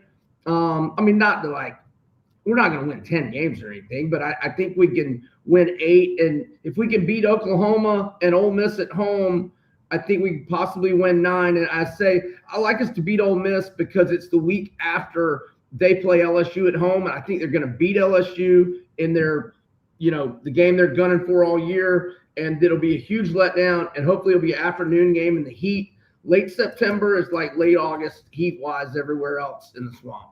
It's fascinating because Philo can come back, and Jones would be a guy on the outside looking in as a talented quarterback. Hard to keep 2 guys at that level if Philo plays well. Yeah, Tramel, look, man, he had some good deep balls in the spring game that impressed me, and I think we might have the best wide receiver room in the country. I think we're 5 deep there. Certainly top 4. You want my hot take be in the SEC? Yes. Ole Miss is going to be super mid.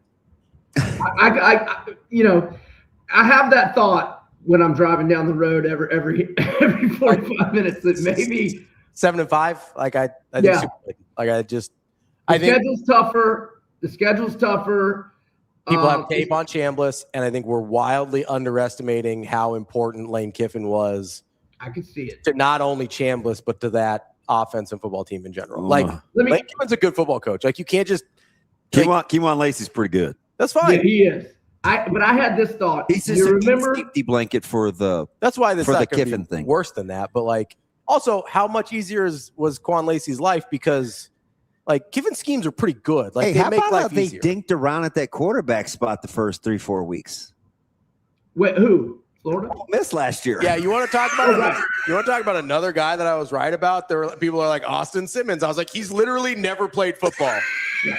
And we're sitting here saying that same thing again, pretty much, other than 2 games last year. Like had never played football and be like Austin Simmons, one of the best quarterbacks in the country. I was like, how do you know? Hey, so Ravi, I had this thought yesterday. Excuse me, because I was listening to a podcast and somebody was talking about he expected a fall from Ole Miss, and I don't know why this comp came to my head. But remember when Petrino got fired at Arkansas? Mm-hmm. You remember they were supposed to be really good that year, and then they got John L. Smith as the interim. Yep. Okay, and then Tyler Wilson, their stud quarterback, got a season-ending injury in like week 3. And I'm just thinking, Trinidad goes down with an injury, and this thing just falls totally off a cliff. Yeah. And I think Arkansas went 2-10. It's not going to go that bad, surely. And they have a head coach that's not afraid to chirp too. So I'll be curious to see how he handled the podium. Right. John L. didn't do a very good job at the podium. Let's say they lose a couple early. Like, what does that start to look like if you're Golding and you're like, like let's say you lose LSU. Remember the guy that said lose LSU and Florida. He said he was pretty good. That's what I say. Like, let's lose to LSU and at Florida back to back, right? All of a sudden you're 2-2, and you got at Texas. You still got Georgia and at Oklahoma. Yeah, you could get 6. You got Auburn at home. You got Missouri at home. Like those aren't guaranteed wins either. I don't know. Like it could get messy. It could get away from them, like in a hurry. Whether Chambliss gets banged up or there is just that much of a fall off. Like I want to see how easy Quan Lacey's life is when Chambliss is. He made some incredible plays under duress. Like, are we really doing that again? Is that replicable? I don't know. Yeah, the Georgia game, he was. Unbelievable. There's some stuff where you're just like, hey, is he having an out-of-body experience or is he really this just guy? Tip your cap. And like 90, like, I don't know, just having watched football for my entire life, nobody's that guy. Not all the time. You know what I mean? No, I hear you, Ravi. Like, we did this with Yasiel Puig where it's like he's hitting 600 for like 2 months. What's happening? You don't got to tell me. And so you're like, is he just that guy? It's like, nope, he's gonna let balls bounce off his forehead, and he's gonna get picked off a base 25 times. And he's gonna end up being like a 280 hitter. That's everything comes back to earth. I think Chambliss was living on a cloud for a second here. Well, guess what? It's time to rain. Like I don't know what to tell you. Have we? We haven't done Notre Dame yet, have we? B. I don't think so. No. Oh, hey, put them on the docket for next week because we're gonna get into the CJ Carr talk. Okay, sounds good, gentlemen. So let's do Notre Dame and North Carolina State. Okay. The CJs. Because North Carolina State is in a similar spot to Florida. 2 really good quarterbacks. One's incoming, highly touted, and of course CJ Bailey. The quarterback market, I'm already fast forwarding to next year and see who's going to be available. At least those 2 have already played Mississippi football. State's in a similar situation with Rashada and the physical freak. Rashada, come on. We still talking about Rashada? Come on. Rashada's QB3, man. He's behind AJ Ravi because he hates the guy. I don't hate him. I just like he's one of those dudes that's like, hey, if you need him to throw at a camp, elite. If you need him to throw in a comical figure forever, I mean, his career. Yeah, you need him to throw in a football game. We're having a different conversation. Yeah, tomorrow. It's like Bino Cook saying Ron Pallis is going to win 2 Heismans or 3 Heismans. 3. He said 3. 3, that's right. Ron Pallis is going to win 3 Heismans. All right, B, man. It's always fun. Enjoy the fights, guys. See you, buddy. That's Brian Edwards, Major Wager. Let's take a quick break here. We will be right back. More Hurrdat Sports Live right after this.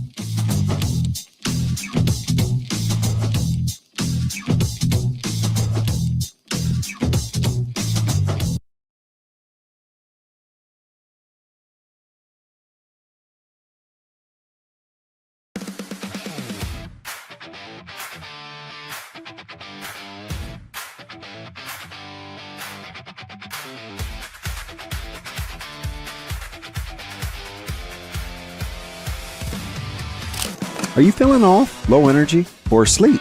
At NextGen Male Medical, we not only evaluate your testosterone, but overall health. Schedule a visit at nextgenmmc.com. Together, we'll get you back on your game.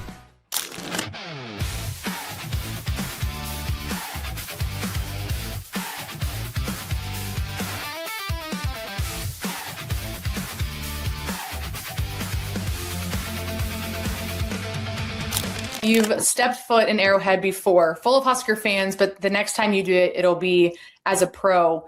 What do you think that moment will be like for you? Yeah, it'll be another full circle moment. Man, that was I ain't gonna lie, that was crazy. Like playing there and then like actually being on the team now is wild. And I think the receiver too from Cyrus Allen from Cincinnati is here too. Yeah. So it's gonna be crazy. It's the loudest stadium in the NFL, which is another great thing. Kind of how like Lincoln was in college. Like it's gonna be super super loud in there. And I think environments like that just brings the fire out of me. That makes me just like play even harder. Like I think playing in that type of environment is just gonna make me turn into a great player. I feel like I would be a better pro player than a college player, to be honest. So.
Feeling tired? Foggy?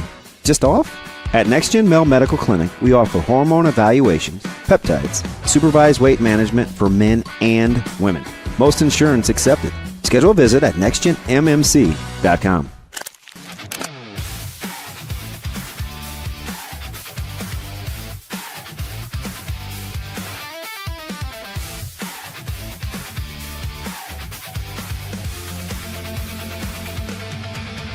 Joined a program that was already pretty historic. They had a rich history. You guys really raised the level again. What is it about the next group of girls in this team too that gives you pride and also just faith that you know that they're going to keep the standard high? I mean, after that last game, we had a lot of the younger girls step up, and I mean, I was bawling, and having them talk about how they wanted to have how we had so many seniors that led in so many different ways. Yes, there were captains, but we had 12 seniors that all led in by example.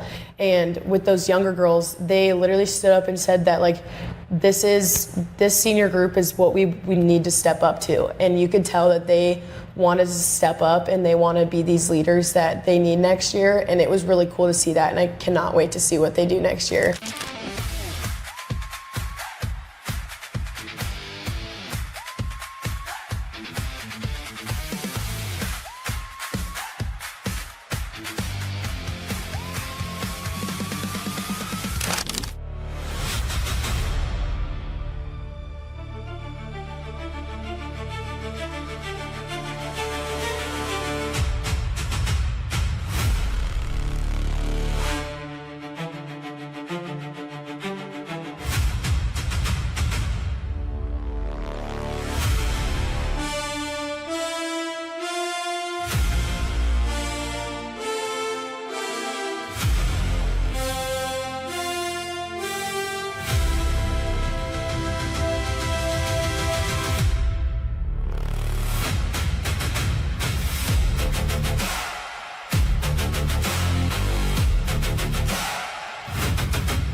listening to Hurrdat Sports Live.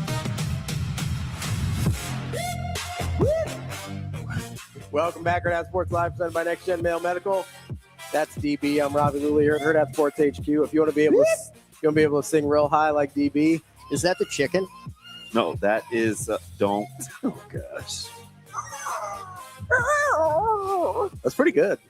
It's pretty good. Now, Next Gen Male Medical can help you with a lot of things. Sounding like DB isn't one of them.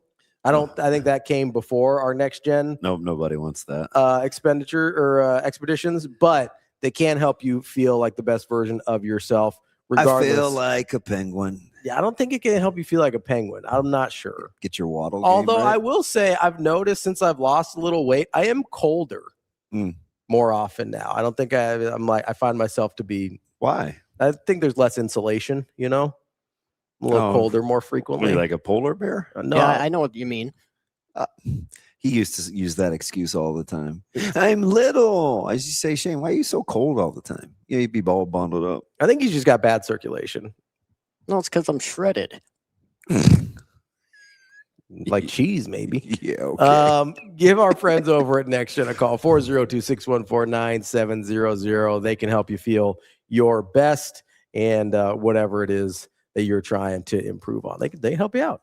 They got everything, man. I need to see them. What do you need? A life, one with some meaning. What if I just went there? Can you imagine what she'd say to me? Like, say, what do you need? I'm kind of looking for a life, maybe with some meaning. She'd be like, she's like, therapy's next door. Why couldn't she just say leave? I mean, if you're looking for a meaning in life, that feels like a therapy question. No, I feel like that's just you being you. Not a Dr. Laura question. Like that's wow. I'm just saying. I think she should let me borrow her glasses. Those things are pretty sweet. Go to the eye doctor, man. I just want to see what hers look like. You can't just start borrowing other people's glasses and be like, she has a very small head, though. I feel like I'd stretch her. Does glasses. this prescription work? Nope. All right, try somebody else's. It works with tuning my binoculars. What are we doing? What are we talking about? I'm just telling you, my eye's a little tender. You know that you can like change what the binoculars look like, though. I do. I just tell him to get it close. I say, Ben, get these close for me. That's not how glasses work. Famously, there's not a little rotator there to there should be. Yeah, you should be able to get the glasses like you do for eye exams where they're like 1 or 2. Clink. Yeah, and I never know. I'm like, they look the same. Why are we doing this? That might be a little like cumbersome to wear around. When I look like the guy on Back to the Future, you can wear like a helmet if you like. It's just a whole. Okay. What, like night goggles or what? Yeah, it's kind of like night goggles. See, Shane, I had a chance to make fun of Rico there, and I didn't. By the way, Shane, I told Shane, I got you, Rico. Shane, I told Shane this on the way in. Apparently, hot pineapple is a thing. We're missing the boat. Listen, I think there's we looked it up. We saw lots of different varieties. Oh, they're wrong. Right on cue. I think there's drinks. It appeared to be. I should ask Juan. It appeared to be very Hispanically rooted. I mean, sure. You know what it reminded me of when he said it, and it reminded me of. I mean, let's see how we pronounce this. It's called. Hold on, let go. All right, so we have a spiced pineapple drink, this is what I thought he was talking about, a drink at first. I know. I had to tell you. It's De La Calle. Well, I think it's Kaya. I think it's of the street. Isn't CAL? Google it. From the streets. I think it's CALL. Let me see that again. The spelling. Tepache. Tepache. I don't know. I think that's sitting here listening to you two try to pronounce Spanish words is hilarious. Oh, sorry, my favorite Puerto Rican. What is CALLE? Calle. Yeah, it does mean from the street. That's what I said. I said calle. De la calle. Yeah, I didn't say it like that because then DB would be like, "Are you doing an accent? You're making." Is that my voice? Yeah, you're doing an accent. Whose voice is that? Every time I try and pronounce something properly, you're like, "Whose voice is that?" What accent? Rico, do I get some bonus points for knowing that street? It is. It does mean of the street or from. I know the street. De La's easy. Yeah, I mean, you could get bonus points, but I don't like you right now, so no. Like Ellie Dela Cruz? That's okay. That's twice in like a minute 20. Because even when I came in, I was like, "Hey, Rico," and he was like, "Why don't you just blankety blank?" And I was like, "I didn't even say anything." Rico, why are you so hostile to DB today? Do you guys need to have counseling? Maybe. What'd I do? Do you need peer mediation? What's going on? defended Yeah, I the think so. radio thing yesterday. Yeah, but you started it. I didn't. He didn't really. To be fair, I just said it looked low. It looked like a low IQ he picture. did. Which It's a picture of me, and you said I look low IQ. You started it. It's the glasses. We talked about this off air. The photographer did you dirty here because he told you to look over the top of the glasses. And I'll be honest, That's nice gear you have on too. There, Rico. it makes you look like the gear's pissing me off more than anything else. it Really. makes you look like you're struggling a little bit to understand It's what's just- happening. Hey, lay off my man Rico. Wherever I go, he goes. You're too young for I don't my know buddy. what that is. When Rico and Shane go out in public, do you think they stand on each other's shoulders so they're taken as like a very tall person? Was that the Little Rascals when they needed the bank loan? They went in to go see Mel Brooks. He was the banker. Do you remember that? No. Or did you ever see that show? No, I didn't do Little Rascals. That wasn't my jam. Not culturally diverse enough. Yeah, I like a little diversity in my. Shane gets on my shoulders when we make some sort of mega human. You mean calling somebody buckwheat wasn't enough? I got a pickle. I got a pickle. I got a pickle. Hey, hey, hey, hey. There they are. By incredibly fast pull. By mega person, do you just mean normal size? Just a regular size person. I thought that's pretty good. I don't want to grow up. I didn't do the Little Rascals thing. That's not for me. No. Nah. I mean, I didn't really. I watched the movie. I didn't really watch the show. Yeah, I didn't watch it. Dear Darla, I hate your stinking guts. Data boy Tanky. It's like, what? I don't really recognize what we're doing right now. I don't either. I'm about to see. There goes Todd. I don't even. What Todd say? Ote. I don't even. Oh, that doesn't mean that means nothing to me. Ote. That's what buckwheat used to do. We got stymie. Was it stymie or buckwheat? I think it was buckwheat. I think it was buckwheat. Yeah, we just showed our kids. Did it. Eddie just showed our Murphy did kids it Little on- Rascals. on they started Saturday doing Night that. Live. Now. Okay. Do you remember when Buckwheat got shot on Saturday Night Live? No. Dude, that was one of the funniest skits ever. I got a question for you here. Not to figure out race relations here. I hear the term buckwheat, I know. and if somebody if I would never, It would be very offensive. okay, that's what I was asking. If I were to came call to drop the you- dogs off and you're like, "Hey, what up, Buckwheat?" that would be horrifying, right? Like Yeah. that's okay. Yeah. I wanted to make sure because we're just saying it real casually here, and I'm like, I'm a little uncomfortable. That was the character. No, that's fine. That's okay. That's fine. I was making sure I wasn't being overly sensitive here. I was like, that feels like it would be a really bad thing to say to an African American person. Like, I don't think I would do that. By the way, buckwheat is naturally gluten free. So if Okay. He doesn't think Eddie Murphy's funny, Shane. I don't. Robbie, well, just say it. Oh my God. So if Rico were to name his next kid like Buckwheat, you'd have a problem with that. Yeah, that's worse Okay. than Coco. Okay, I'm just making sure. Do you want to see the characters of how bad this was? Yeah, no, that's what I'm saying. I feel like that's pretty rough. It's a pretty tough thing to just be calling my guy here Buckwheat. That's tough. I'm glad That was on television. I hope young man got a paycheck. That's all I wonder who that actor was. I don't have time to Google it because eventually we're going to get back to I'm hoping he got Bowling Green. I'm hoping he got a paycheck. That's all I'm saying. Yeah. Yeah, we're talking about Bowling Green here in a minute as we continue Our opponent preview. yeah, our Nebraska opponent previews. We're gonna get through the non-con this week Petey. with I like Petey. North Dakota tomorrow. Hold on to that ball, Petey. Remember the Titans. There you go.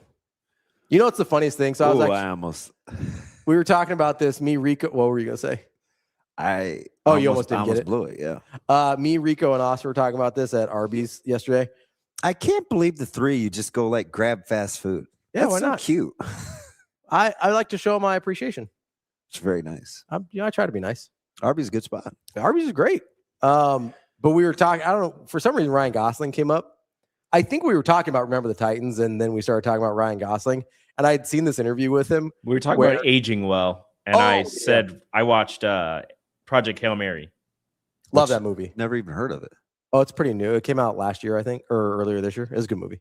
Project Hail Mary? Yeah, it's a space movie. I don't know if you like space movies or not. Oh, that's on my timeline. By the way, my remote control on the phone. Yeah. Fantastic. Got you.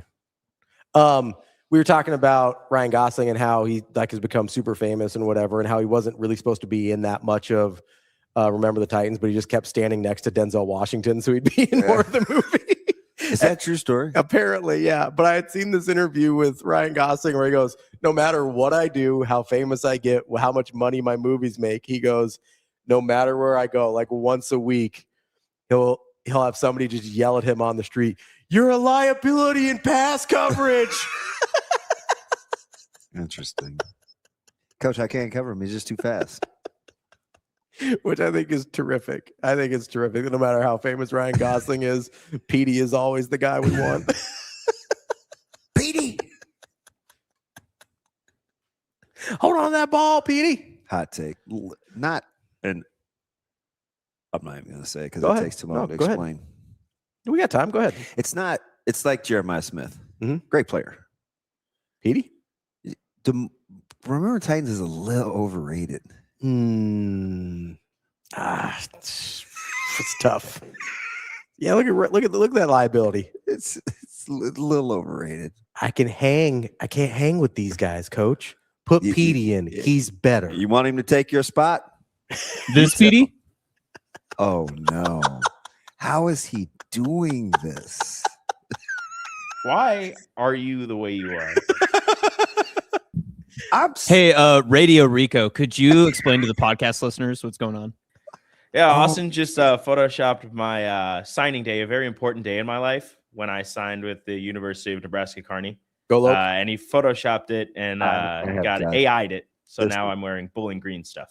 This is incredible. It's fine. Just take one of the biggest days of my life and just make a joke of it. It's fine. Honestly, I think this is nice because he's saying, hey, I think Rico was a D1 quality track athlete. Literally just made you a D1 track athlete. I think that's really nice of him. I don't understand what the problem is here. It's not. I think it's really kind. Also, it's not my fault that your handle is literally Radio Rico. You didn't think about that until after you said it. Did I or didn't I? You didn't. You're not that smart. Just stop giving yourself that much credit. T-Mac, Yost, don't you take my boy out, Yost. He's getting beaten like he stole something, mister. She was annoying, but then by the end, I ended up liking her. Kobe says that might be my new profile pic. All right, let's take a quick break here. We've got Todd Walker coming up.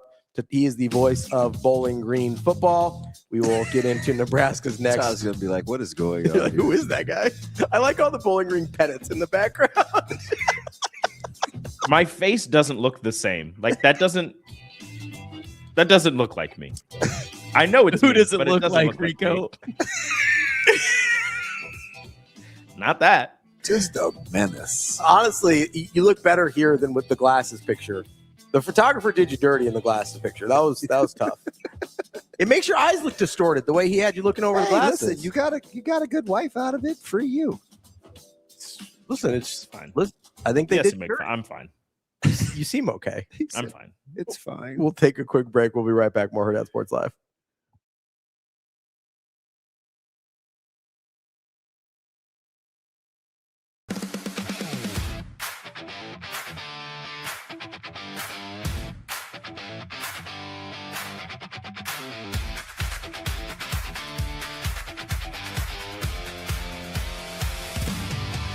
If losing weight is harder than you expected, it's not just about willpower. At Next Gen Male Medical Clinic, we build a supervised plan around your body, not someone else's. Schedule a visit at nextgenmmc.com. Let's get you moving forward.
After every win, even all the big ones, I guess, primarily last season, Coach Hoiberg asked the team, "Are you satisfied?"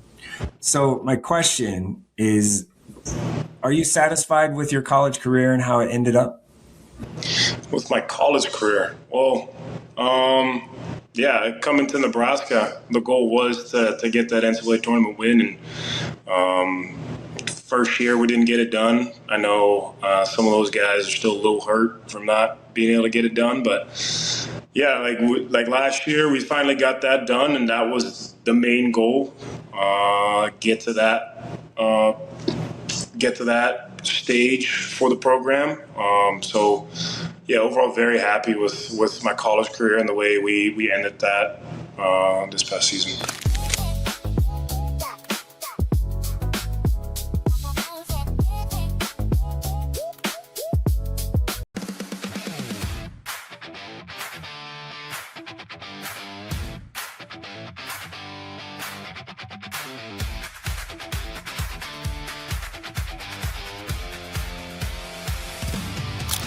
Feeling tired? Foggy? Just off? At NextGen Male Medical Clinic, we offer hormone evaluations, peptides, supervised weight management for men and women. Most insurance accepted. Schedule a visit at nextgenmmc.com.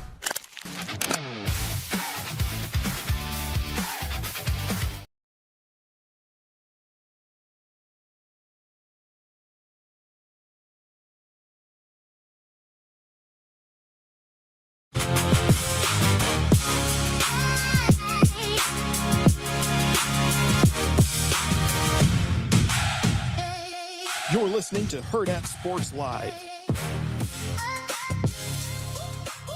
Welcome back, Hurrdat Sports Live. That's DBM Ravi, Lulla here at Hurrdat Sports HQ. We will be joined shortly by Todd Walker, the voice of Bowling Green football, as we get through Nebraska's previews here in the non-conference part of the schedule. As I mentioned, we'll get to North Dakota tomorrow, then we'll move on to the conference schedule and do one per week. That's the idea, at least after that, depending on everybody's availability. But we're in that time. We're almost there. Yeah, I can't wait. In my not very good Bart Scott voice. Can't wait. Yeah, Todd bad. Walker was a great hitter. I wonder how many. Todd Walker played for the Red Sox briefly. I wonder how many. You want to guess how many home runs Todd Walker had? Well, as a Rocky or in his career? Career. Todd Walker hit. Different Todd Walker, but Todd Walker hit 268 home runs. I was going to say 213. I haven't clicked on it yet. Okay. Go ahead then, Clicky. Ooh, we're both way off. 107.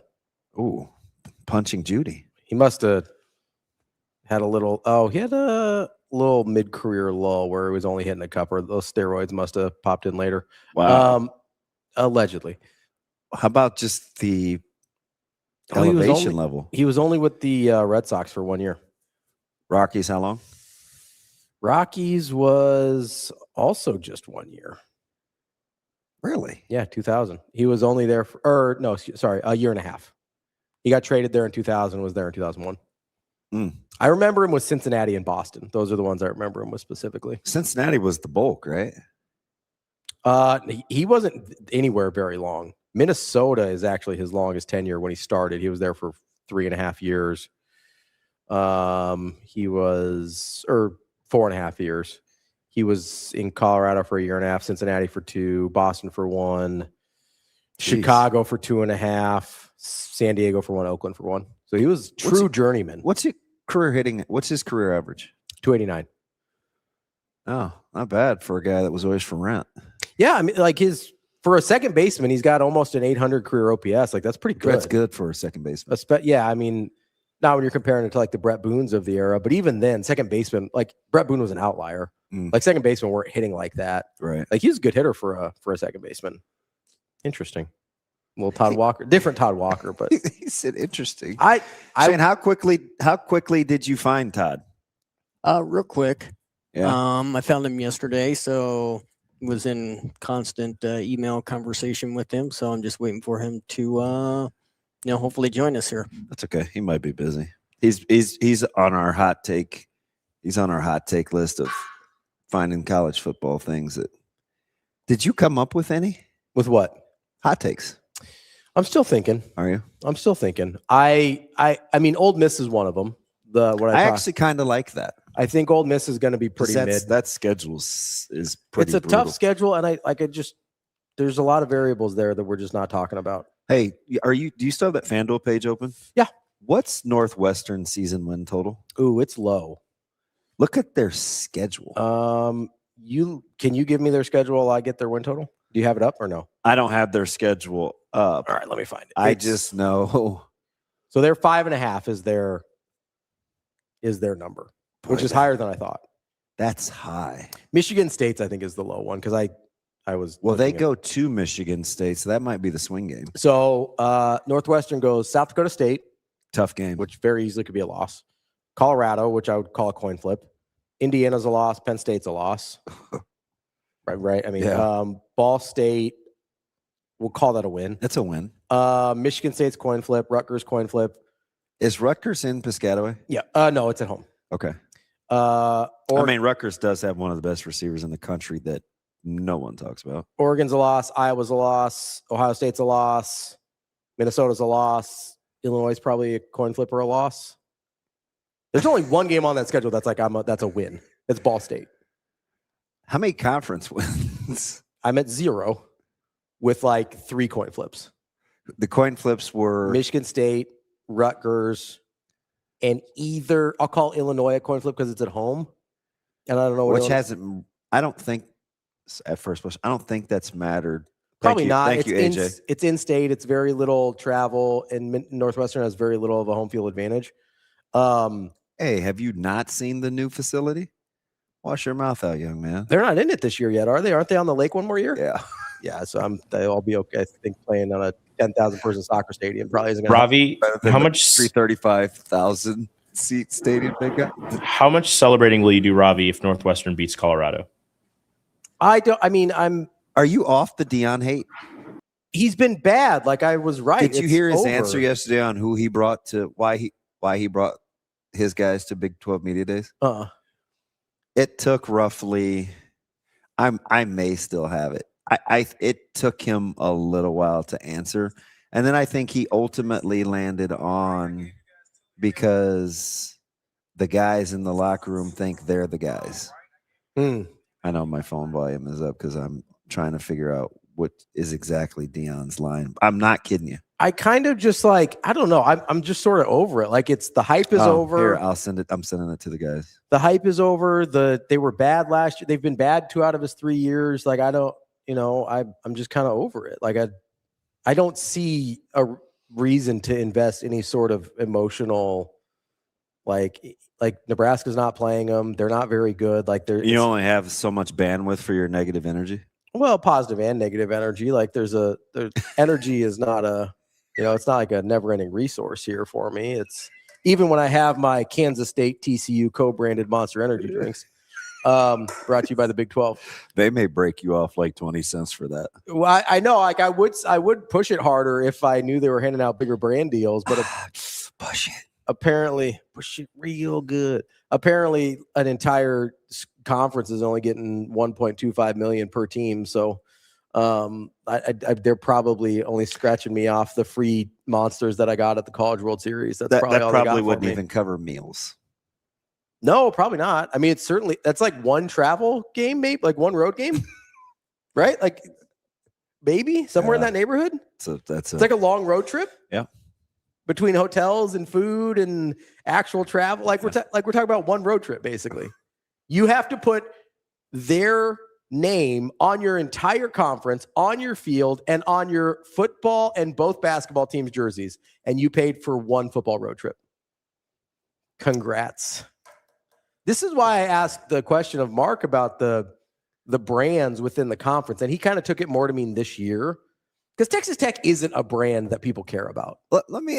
I agree. You know what I mean? I did. So, and I heard him say the biggest brands, and I was like, I don't know. He went more this year, in terms of best teams. But I was talking about no, I know brands. Because if we did a tier list of brands, might be Kansas. I'm talking football only. Oh, it's BYU. Okay. where does that land you in national? Like, if A tier is Georgia, Alabama, Probably, Ohio State, I would guess high teens. like a C tier.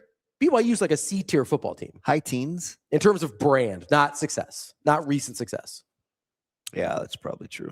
Because Nebraska's probably a B at this point. He did change his avatar. Kobe is a menace. In terms of brand, not recent success, right? Yeah. I'd put Nebraska in a B tier. Still really good brand. Success has not been there. And the brand has diminished because of the success. Let me ask you something. If you're going back to Colorado for a second. Yeah. If you're building a culture and there has to be a belief factor, should a coach readily be able to tell you why he chose the guys that he did to bring to media days? I would think so. I'm not trying to frame the question a certain way. I'm just curious. It sounded like he didn't really have a reason. But you haven't heard it yet, right? No, just based on how you described it. AJ, Jimmy Neutron, do you have the clip?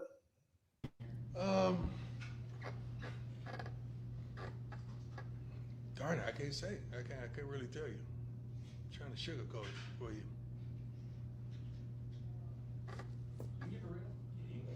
No, I can't. I can't because you're going to run with it if I do. Right.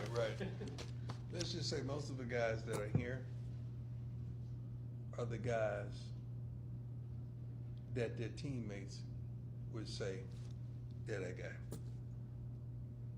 They're that guy. See, just because Ben isn't penciled in as your starter, as your guy, as your killer, as your dog, he's a leader. If it's time to fight, he's swinging first. If it's time to choke somebody and get them right and get them in line, he's going to the house and knocking on the front door first. So you can't always equate the talent level to leadership. And a guy that has CU tattooed on his chest when he takes off his shirt, he is that guy. We have a tight end here that's tough as I don't know what. Is that believable for you? No. The start makes it not believable.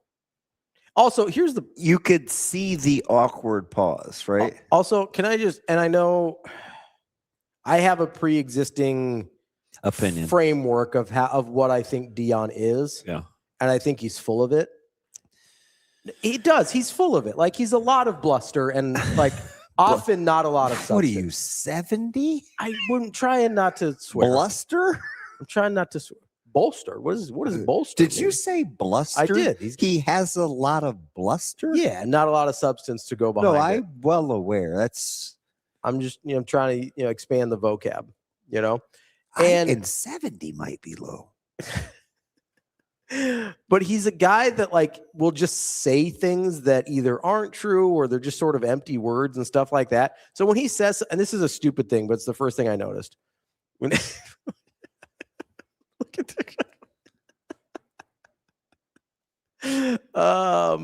that is he's quick now. He's just like a new toy. What does bolstered mean? He's got a new lease on life. I don't know. The break must have been good for him. I don't know. I think he's feeling invigorated. My man. When he says, obviously the pause at the beginning was super awkward and seemed like he had he just kind of drew out of a hat almost. And then when he goes, well, I can't keep it real with you, it just feels like he's lying because he doesn't have a good answer. And so he's trying to buy himself time. It's I can't keep it real with you guys because you'll run with it. He just blamed the media for something that hadn't happened. No, that's kind of a reach. No, he did. He's I don't have a good answer, so I'm going to do a little media blaming while I try and think of a good reason. You think that's what he did? If the answer that he gave was the real answer, why couldn't he say that? Why couldn't he say that he's the guy that keeps people in line? Yeah. That Ben's the guy that keeps people in check and that it's about leadership over talent. That's not a controversial answer. See, I think so. As much as the conference suffers from real national title star power, I think they have a it issue. What do you mean? There isn't the go-to This guy is. We all rock with this guy representing the conference. Oh, there like isn't Kirby like Smart. an image. You know what I mean? Like Kirby Smart. Most of the SEC is cool when Kirby Smart says something. Yeah. Right. I mean, they're not cool with when Lane Kiffin says something because Dave, almost Manning. Nobody, yeah. You know, Signetti. Yeah. Like they need that guy. Honestly, for the Big Ten, a lot of times it's sort of the conference itself. Yeah, because like they'll fall in line because they fall. Yeah, as they fall under that. They're like that Big Ten brand. Like they ride with the conference. It's an NFL mentality. We used to make fun of it until they started winning. So let's not get until they started making more money than the SEC, and they're like, "Hey, ride for the brand." We're like, "Hey, we used to be like, stop playing the one extra game for the money, so we can talk about Rutgers." And now that everybody needs the money, they're like, "Yeah, SEC play an extra game, you wusses." You know, it's a very NFL mindset of ride for the brand, protect the shield, right? The Big Ten does that better than any other college conference. The SEC, it seems like they're cool with Kirby Smart sort of representing them. It used to be Saban, obviously, right? Like Saban would say something and nobody would ever really disagree with him. And most of the time he was right, even if he was probably more aggressive than he needed to be sometimes. Smart's pretty measured, and he doesn't really talk out of pocket very often. So even when you disagree with him, it's never like inflammatory. Yeah. Whereas Lane Kiffin just says crazy stuff, and he might be right. Like he might very well be right about what Oxford is. Like a lot of Confederate flags flying around Oxford still. I can imagine black kids from the North are like, "Hey, pass, no thank you," right? Especially when they're not used to seeing that everywhere. And so I understand some of the things that he said, but in the Big Ten, no one would ever say that. Kirby Smart would never say that, even if it's true. No, that's right. Right? So I don't think people like Lane Kiffin representing him, and he's probably one of the more famous guys. I mean, he is one of the more famous guys in the conference. The Big 12 doesn't even have that. Deion's probably the closest to a Lane Kiffin type where it's like, hey, he's famous, but we don't really want him representing us. But they don't have anything else. Yeah, like who would that be? You don't have like a dean of coaches in the conference where it's like, hey, we're cool with, like, it kind of felt like an ACC basketball, like Roy Williams and Mike and Krzyzewski. Because I think for a long time. The crazy thing is, even if it was like Willie Fritz, well accomplished, great coach. Yeah, nobody cares what Willie Fritz thinks. We probably couldn't even tell you what he looked like. If he was in a room of similarly aged people, we would have a hard time picking him out of the lineup. Myself included. I'm not blaming I think that's as much we always kind of talk and snicker and that's as much of anything. And when we're kind of making fun, I mean, I don't know if Yormark's trying to make it him. Like if he's, which he probably needs to. I like Yormark. I don't have a problem with him. And I'm not saying that derisively. Like he probably needs to make it him because it's certainly not anyone else. And with the state of where your programs are, the fact of the matter is you're sort of looking at a lot of stepping stone jobs in your conference now. So it's probably not going to be a coach long-term. Like, I get what people maybe or maybe don't think of Texas Tech. Whatever's happening at Texas Tech is not sustainable one way or the other. How many people actually talk about Texas Tech in terms of coaching, like Joey McGuire? Not very many. Almost no one. It's all about the money and Cody Campbell. All of it. The first time the coaching came up a couple years ago. Because even your best team right now, I don't think people would rock with your head coach. For McGuire? Yeah, the last time we heard Joey McGuire talk, we were like, I can't believe he just said that. I don't think anybody outside of the Sorsby thing knows anything about Joey McGuire. Like, how many people outside of Texas Tech and outside of the Sorsby situation have heard Joey McGuire say anything of any substance? You know what I mean? Yeah. So you go to, all right, Dillingham is a football guy. He doesn't really talk, right? Sataki's the same way. You don't hear much from Aranda. Deion you hear a lot from, but that's not always a good thing for the conference as a perception. It's just sort of. Although I do think Aranda's very strange in his delivery as an orator, but he's fascinating to listen to. I don't mind Aranda. I like him more than most people, I think. I like Aranda. You're looking at, like, we don't know anything about Jimmy Rodgers. We couldn't pick Fritz out of a lineup. Deion's about Deion, not about the conference. Frost doesn't like the media enough. Wouldn't embrace it. And hasn't won enough at UCF the second time around for it to matter. Like, let's be real. The only time he made any media headlines is last year when he was talking about Nebraska, right? So You've got Rich Rod back at West Virginia. Yeah. He's an interesting personality, but not like a respected voice, really, in terms of leadership within a conference. You know what I mean? Like, I think they're just like, hey, football head, right? Like, that's a guy that it wouldn't shock me if someday he pulls a Dana Holgorsen and just goes and decides to be an OC, right? Like, Rich Rod doesn't give me, hey, I'm interested in leading the way for the Big 12, right? Like, that doesn't strike me that way. Utah situation just changed, so like I don't know that we can look there for leadership. Like, so there's just no options. But if I'm looking at these jobs, right? Like we just saw with Jed Fish, Arizona's a stepping stone job, apparently, right? I imagine we all think Dillingham is leaving at some point for a better job, although he could have last year and didn't. Why can't it be? It's because of the money. There's not enough money here. I don't think he wants to. Dillingham's just a football. Like, you think Dillingham wants to lead in terms of a conference? Yeah. He's a football head. Like, he was a offensive prodigy. That's how he got this job at 29 or whatever it was. Like, he's a football guy. Maybe he turns into that in like 10 years. But right now, like, I look at Dillingham as like, that's just a football guy. He has no interest in this. That's fair. And then the rest of these guys, like, the only one I look at and I go, that guy's never leaving that job as long as he continues to win, is like Sataki at BYU because of the religious part. Yeah, and he just got the new deal. Yeah, like that's a guy, because there was some interest there, but because that was Michigan, right? Had some interest in Sataki. Yeah. Like, there's none of these Which jobs. I know you were terrified by, and then they turned around and got Whitty. Yeah, I know, they got the better version. I was so pissed. But I don't look at it like none of these jobs are any of these destination jobs.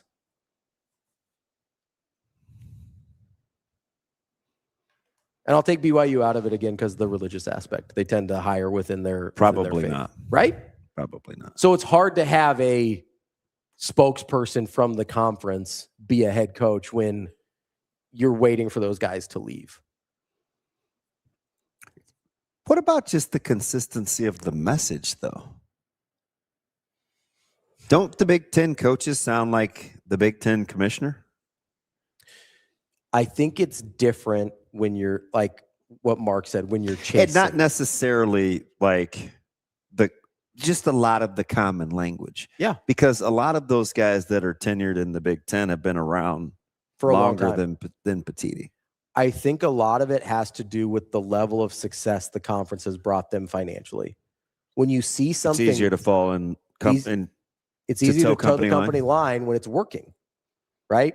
Like, if you're at a job and you're making lots of money and you got great benefits. So that's the biggest problem for, like, let's say the ACC, who has some big brands. Yeah. But still has the inferiority complex. Yeah. So it's disjointed. It's just Florida State is still like, Florida State's been trying to get out of there for 3 years. Yeah. And they're fighting the grant of rights deal, and they're fighting everything tooth and nail because they look at their brethren in the similar positions and with similar brands. It turns into a scramble. And so that's what I was going to say. When you're chasing, or scrambling is an even better word, really hard to get people on the same page because they're in survival mode. When you're in survival mode, you're scratching and clawing. You don't really care if anybody else survives. Yeah. You care if you survive, right? If Florida State is able to get out of the ACC and it screws Clemson, do you think they care? No. Not at all. If it screws Miami, you think they care? Not at all. They want to survive. They want to be the one because they know deep down, these teams know, whether it's ACC or Big 12, they know that not all of them will survive in the new version of college football. For a fact, they know that. So if they're one of the one or two from that conference that survives, to hell with everybody else. That's what I think the problem is with the common language, because there is no common language that everybody knows. Not everybody's winning here. It's just the whole media days like flew under the radar. Yeah, nobody cares. It's wild. No, I mean, unless something inflammatory happens, no one cares. Same thing with the ACC. Unless Dabo says something crazy, like, I'm going to quit when players start getting paid, which, by the way, he's still working? Yeah, he's still employed. Oh, that's weird. It's weird that he didn't live up to what he said there. It's strange. Like, unless Dabo says something weird. Dabo may be the off-brand Dion. Because I haven't heard you say quiet Dion. One, like, I've told you he's a good football coach. Yeah. But I Don't like him at all. No, I hear you. I'm well aware. I think he's super self-righteous and holier than thou, and like grandstanding. There's a lot of like preachiness coming from Dabo, and it's like, listen, that's fine when it works, but you guys have been bad for a little bit now compared to the talent that you've brought in, and now the talent's starting to slip too. Like, hard to be preachy when you're not on top of the world. This is a fascinating year or two for Clemson. It really is. This could get dicey. Oh yeah. And then he will get gone. I said last year, this was one of my hot takes last year, and it didn't come to fruition. I thought Dabo was going to be done at Clemson one way or the other next year. I thought he was going to take either another job because he would kind of had those press conferences where he was like, well, I've won a lot here, so what are you going to do about it? That's the summary. That's not a quote, right? But that's basically what he was saying. Yeah. And when you get to that point, you usually aren't at that institution very much longer, right? There comes to be a point where Gundy has probably survived the longest saying things like that. Doing it multiple times, yeah. But like generally speaking. But then we would always say, man, Gundy clearly wants out. Yes, right? Yeah. Dabo was towing that line. That guy just disappeared. Well, what's he going to do? I mean, he was so bad at Oklahoma State the last few years. Like, who's going to hire that guy? He's just like nowhere. He made a lot of money. Do you think Kelly's going to pop up on some off-brand Mountain West broadcast? It's because Kelly wants to coach again. I don't even think Gundy wants to coach anymore. Yeah. Maybe an OC somewhere, but Gundy doesn't want to coach anymore. That's part of the reason he was complaining about everything. About every time he got a microphone in front of him, he would complain about something. But like, I thought I think Dabo's days in Clemson are numbered one way or the other, whether he gets fired or whether he leaves on his own accord. I do not think this. Like, I think we've gotten to a point with Dabo and Clemson. This is not sustainable. Shane, is that the Doobie Brothers? This is it. Is that who that is? I don't think no. Who sings "This Is It"? Like Huey This Lewis. is it. Huey Lewis. Make no mistake where you are. That ain't Huey Lewis. In the news, yeah. Well, that's a different version. Kenny Loggins. If this is it, ooh, please let me know. That's not the one I'm talking about. Oh, then I don't know. I'm sorry. There's a Michael Jackson song called "This Is It." There's a lot of "This Is It." This isn't helpful at all. None of them are the Doobie Brothers. I don't think so. That's fine. It's fine. Hold on, maybe. What? Nope. I don't think so. Oh, there might be one called. Let me check lyrics here. There might be one called "What a Fool Believes" that has that line in it. We're gonna check it out. I'm telling you, did you not hear the first version that I sang? I did, but I don't know that song. Not well enough to be like, hey, that's who this is. You know what I mean? I'm just trying to help here. That's fine. I'm trying to be helpful. No, you're not. I'm always trying to be helpful. Whatever. You know this about me. That's why I'm glad we're. Oh, look at you. That's cute. I like that a lot. Kenny Loggins. Thank you, DJ. I said Kenny Loggins like 3 names ago. I just hadn't talked to David in a couple of days. I wanted to say hello. Kenny Loggins. What hasn't Kenny Loggins? It's Kenny Loggins and Michael McDonald, I think, is the most famous version. Yeah, well, then that's the one. That's the one I Brothers. sang. That's the Doobie Brothers, isn't it, Shane? Yes, Michael McDonald is the Doobie Brothers. No, it's not. Okay, it's different. Michael McDonald was in the Doobie Brothers, but that's not the Doobie Brothers. But that's why I said it. Tom though. Johnston That's why he said and it. Patrick. That's fine. I understand that. But like, it's not the Doobie Brothers. It was a member of the Doobie. It's like saying that the lead singer from Foo Fighters who was in Nirvana is like, oh yeah, now that's Nirvana. It's like, no, it's not. It's a different band. It just has one of the same guys. Don't question Ravi about doobies. Or brothers. Or Nirvana, apparently. Wow. Doobie and Brothers. That's Ravi's specialty. That's my wheelhouse. Doobie and Brothers. God It's like dang. Shane in Portland. Wow. And bread. Hot pineapple. It all goes together. Oh yeah. All right, I can't wait to leave here. Hey, I have a few Rico memes to drop. if Nope. I Get have out. permission. Close the show. End it. What do we got? Can you reach out to Todd and let him know we'll try and do this Friday maybe? Yeah. Or tomorrow. Rico. Okay. Rico taking NIL for Rico. Way to go, bud. Congrats. Wow. What else do we got? And you still signed with UNK. I honestly didn't see any of that money. That would have been really nice to have in college. Did you see money at this university? Oh no! I wish I would have gone to Colorado to run track. Oh, That altitude would have made my times much better. wow. It's a good look for you, Rico. That duster. That was the pre-holiday mustache meet. Everybody had to shave to just the mustache. The what? The what? The pre-holiday mustache meet. You can't say mustache meat. Mustache. How do you say it? Mustache. Am I saying it weird? Yes. 100% you're saying it weird. He said mustache. Yeah, he's like, it's the mustache meat. Mustache. Let's do that. I didn't say it like that. That's Let's not do It's that. it's the pre-holiday mustache meat. I didn't say it like that. That's And how was that so natural? you see the little twist in his neck he was given?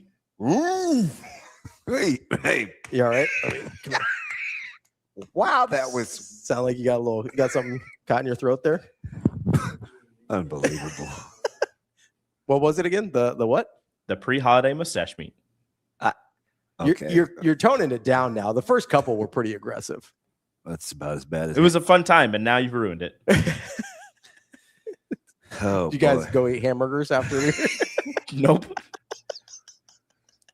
Did you take any A pictures? lot of Little Caesars pizza. Hot pineapple? No hot pineapple. Some people might have been partaking, not me. Oh, okay. All right.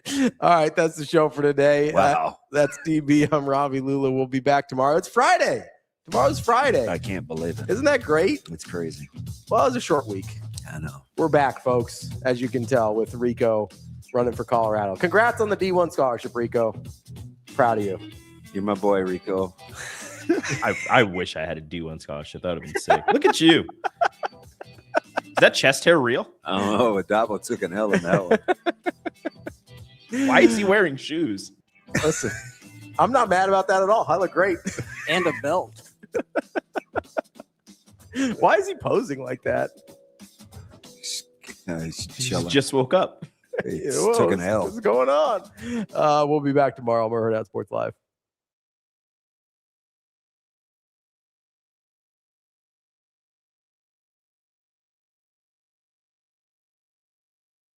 See you. Have a good day. Love you.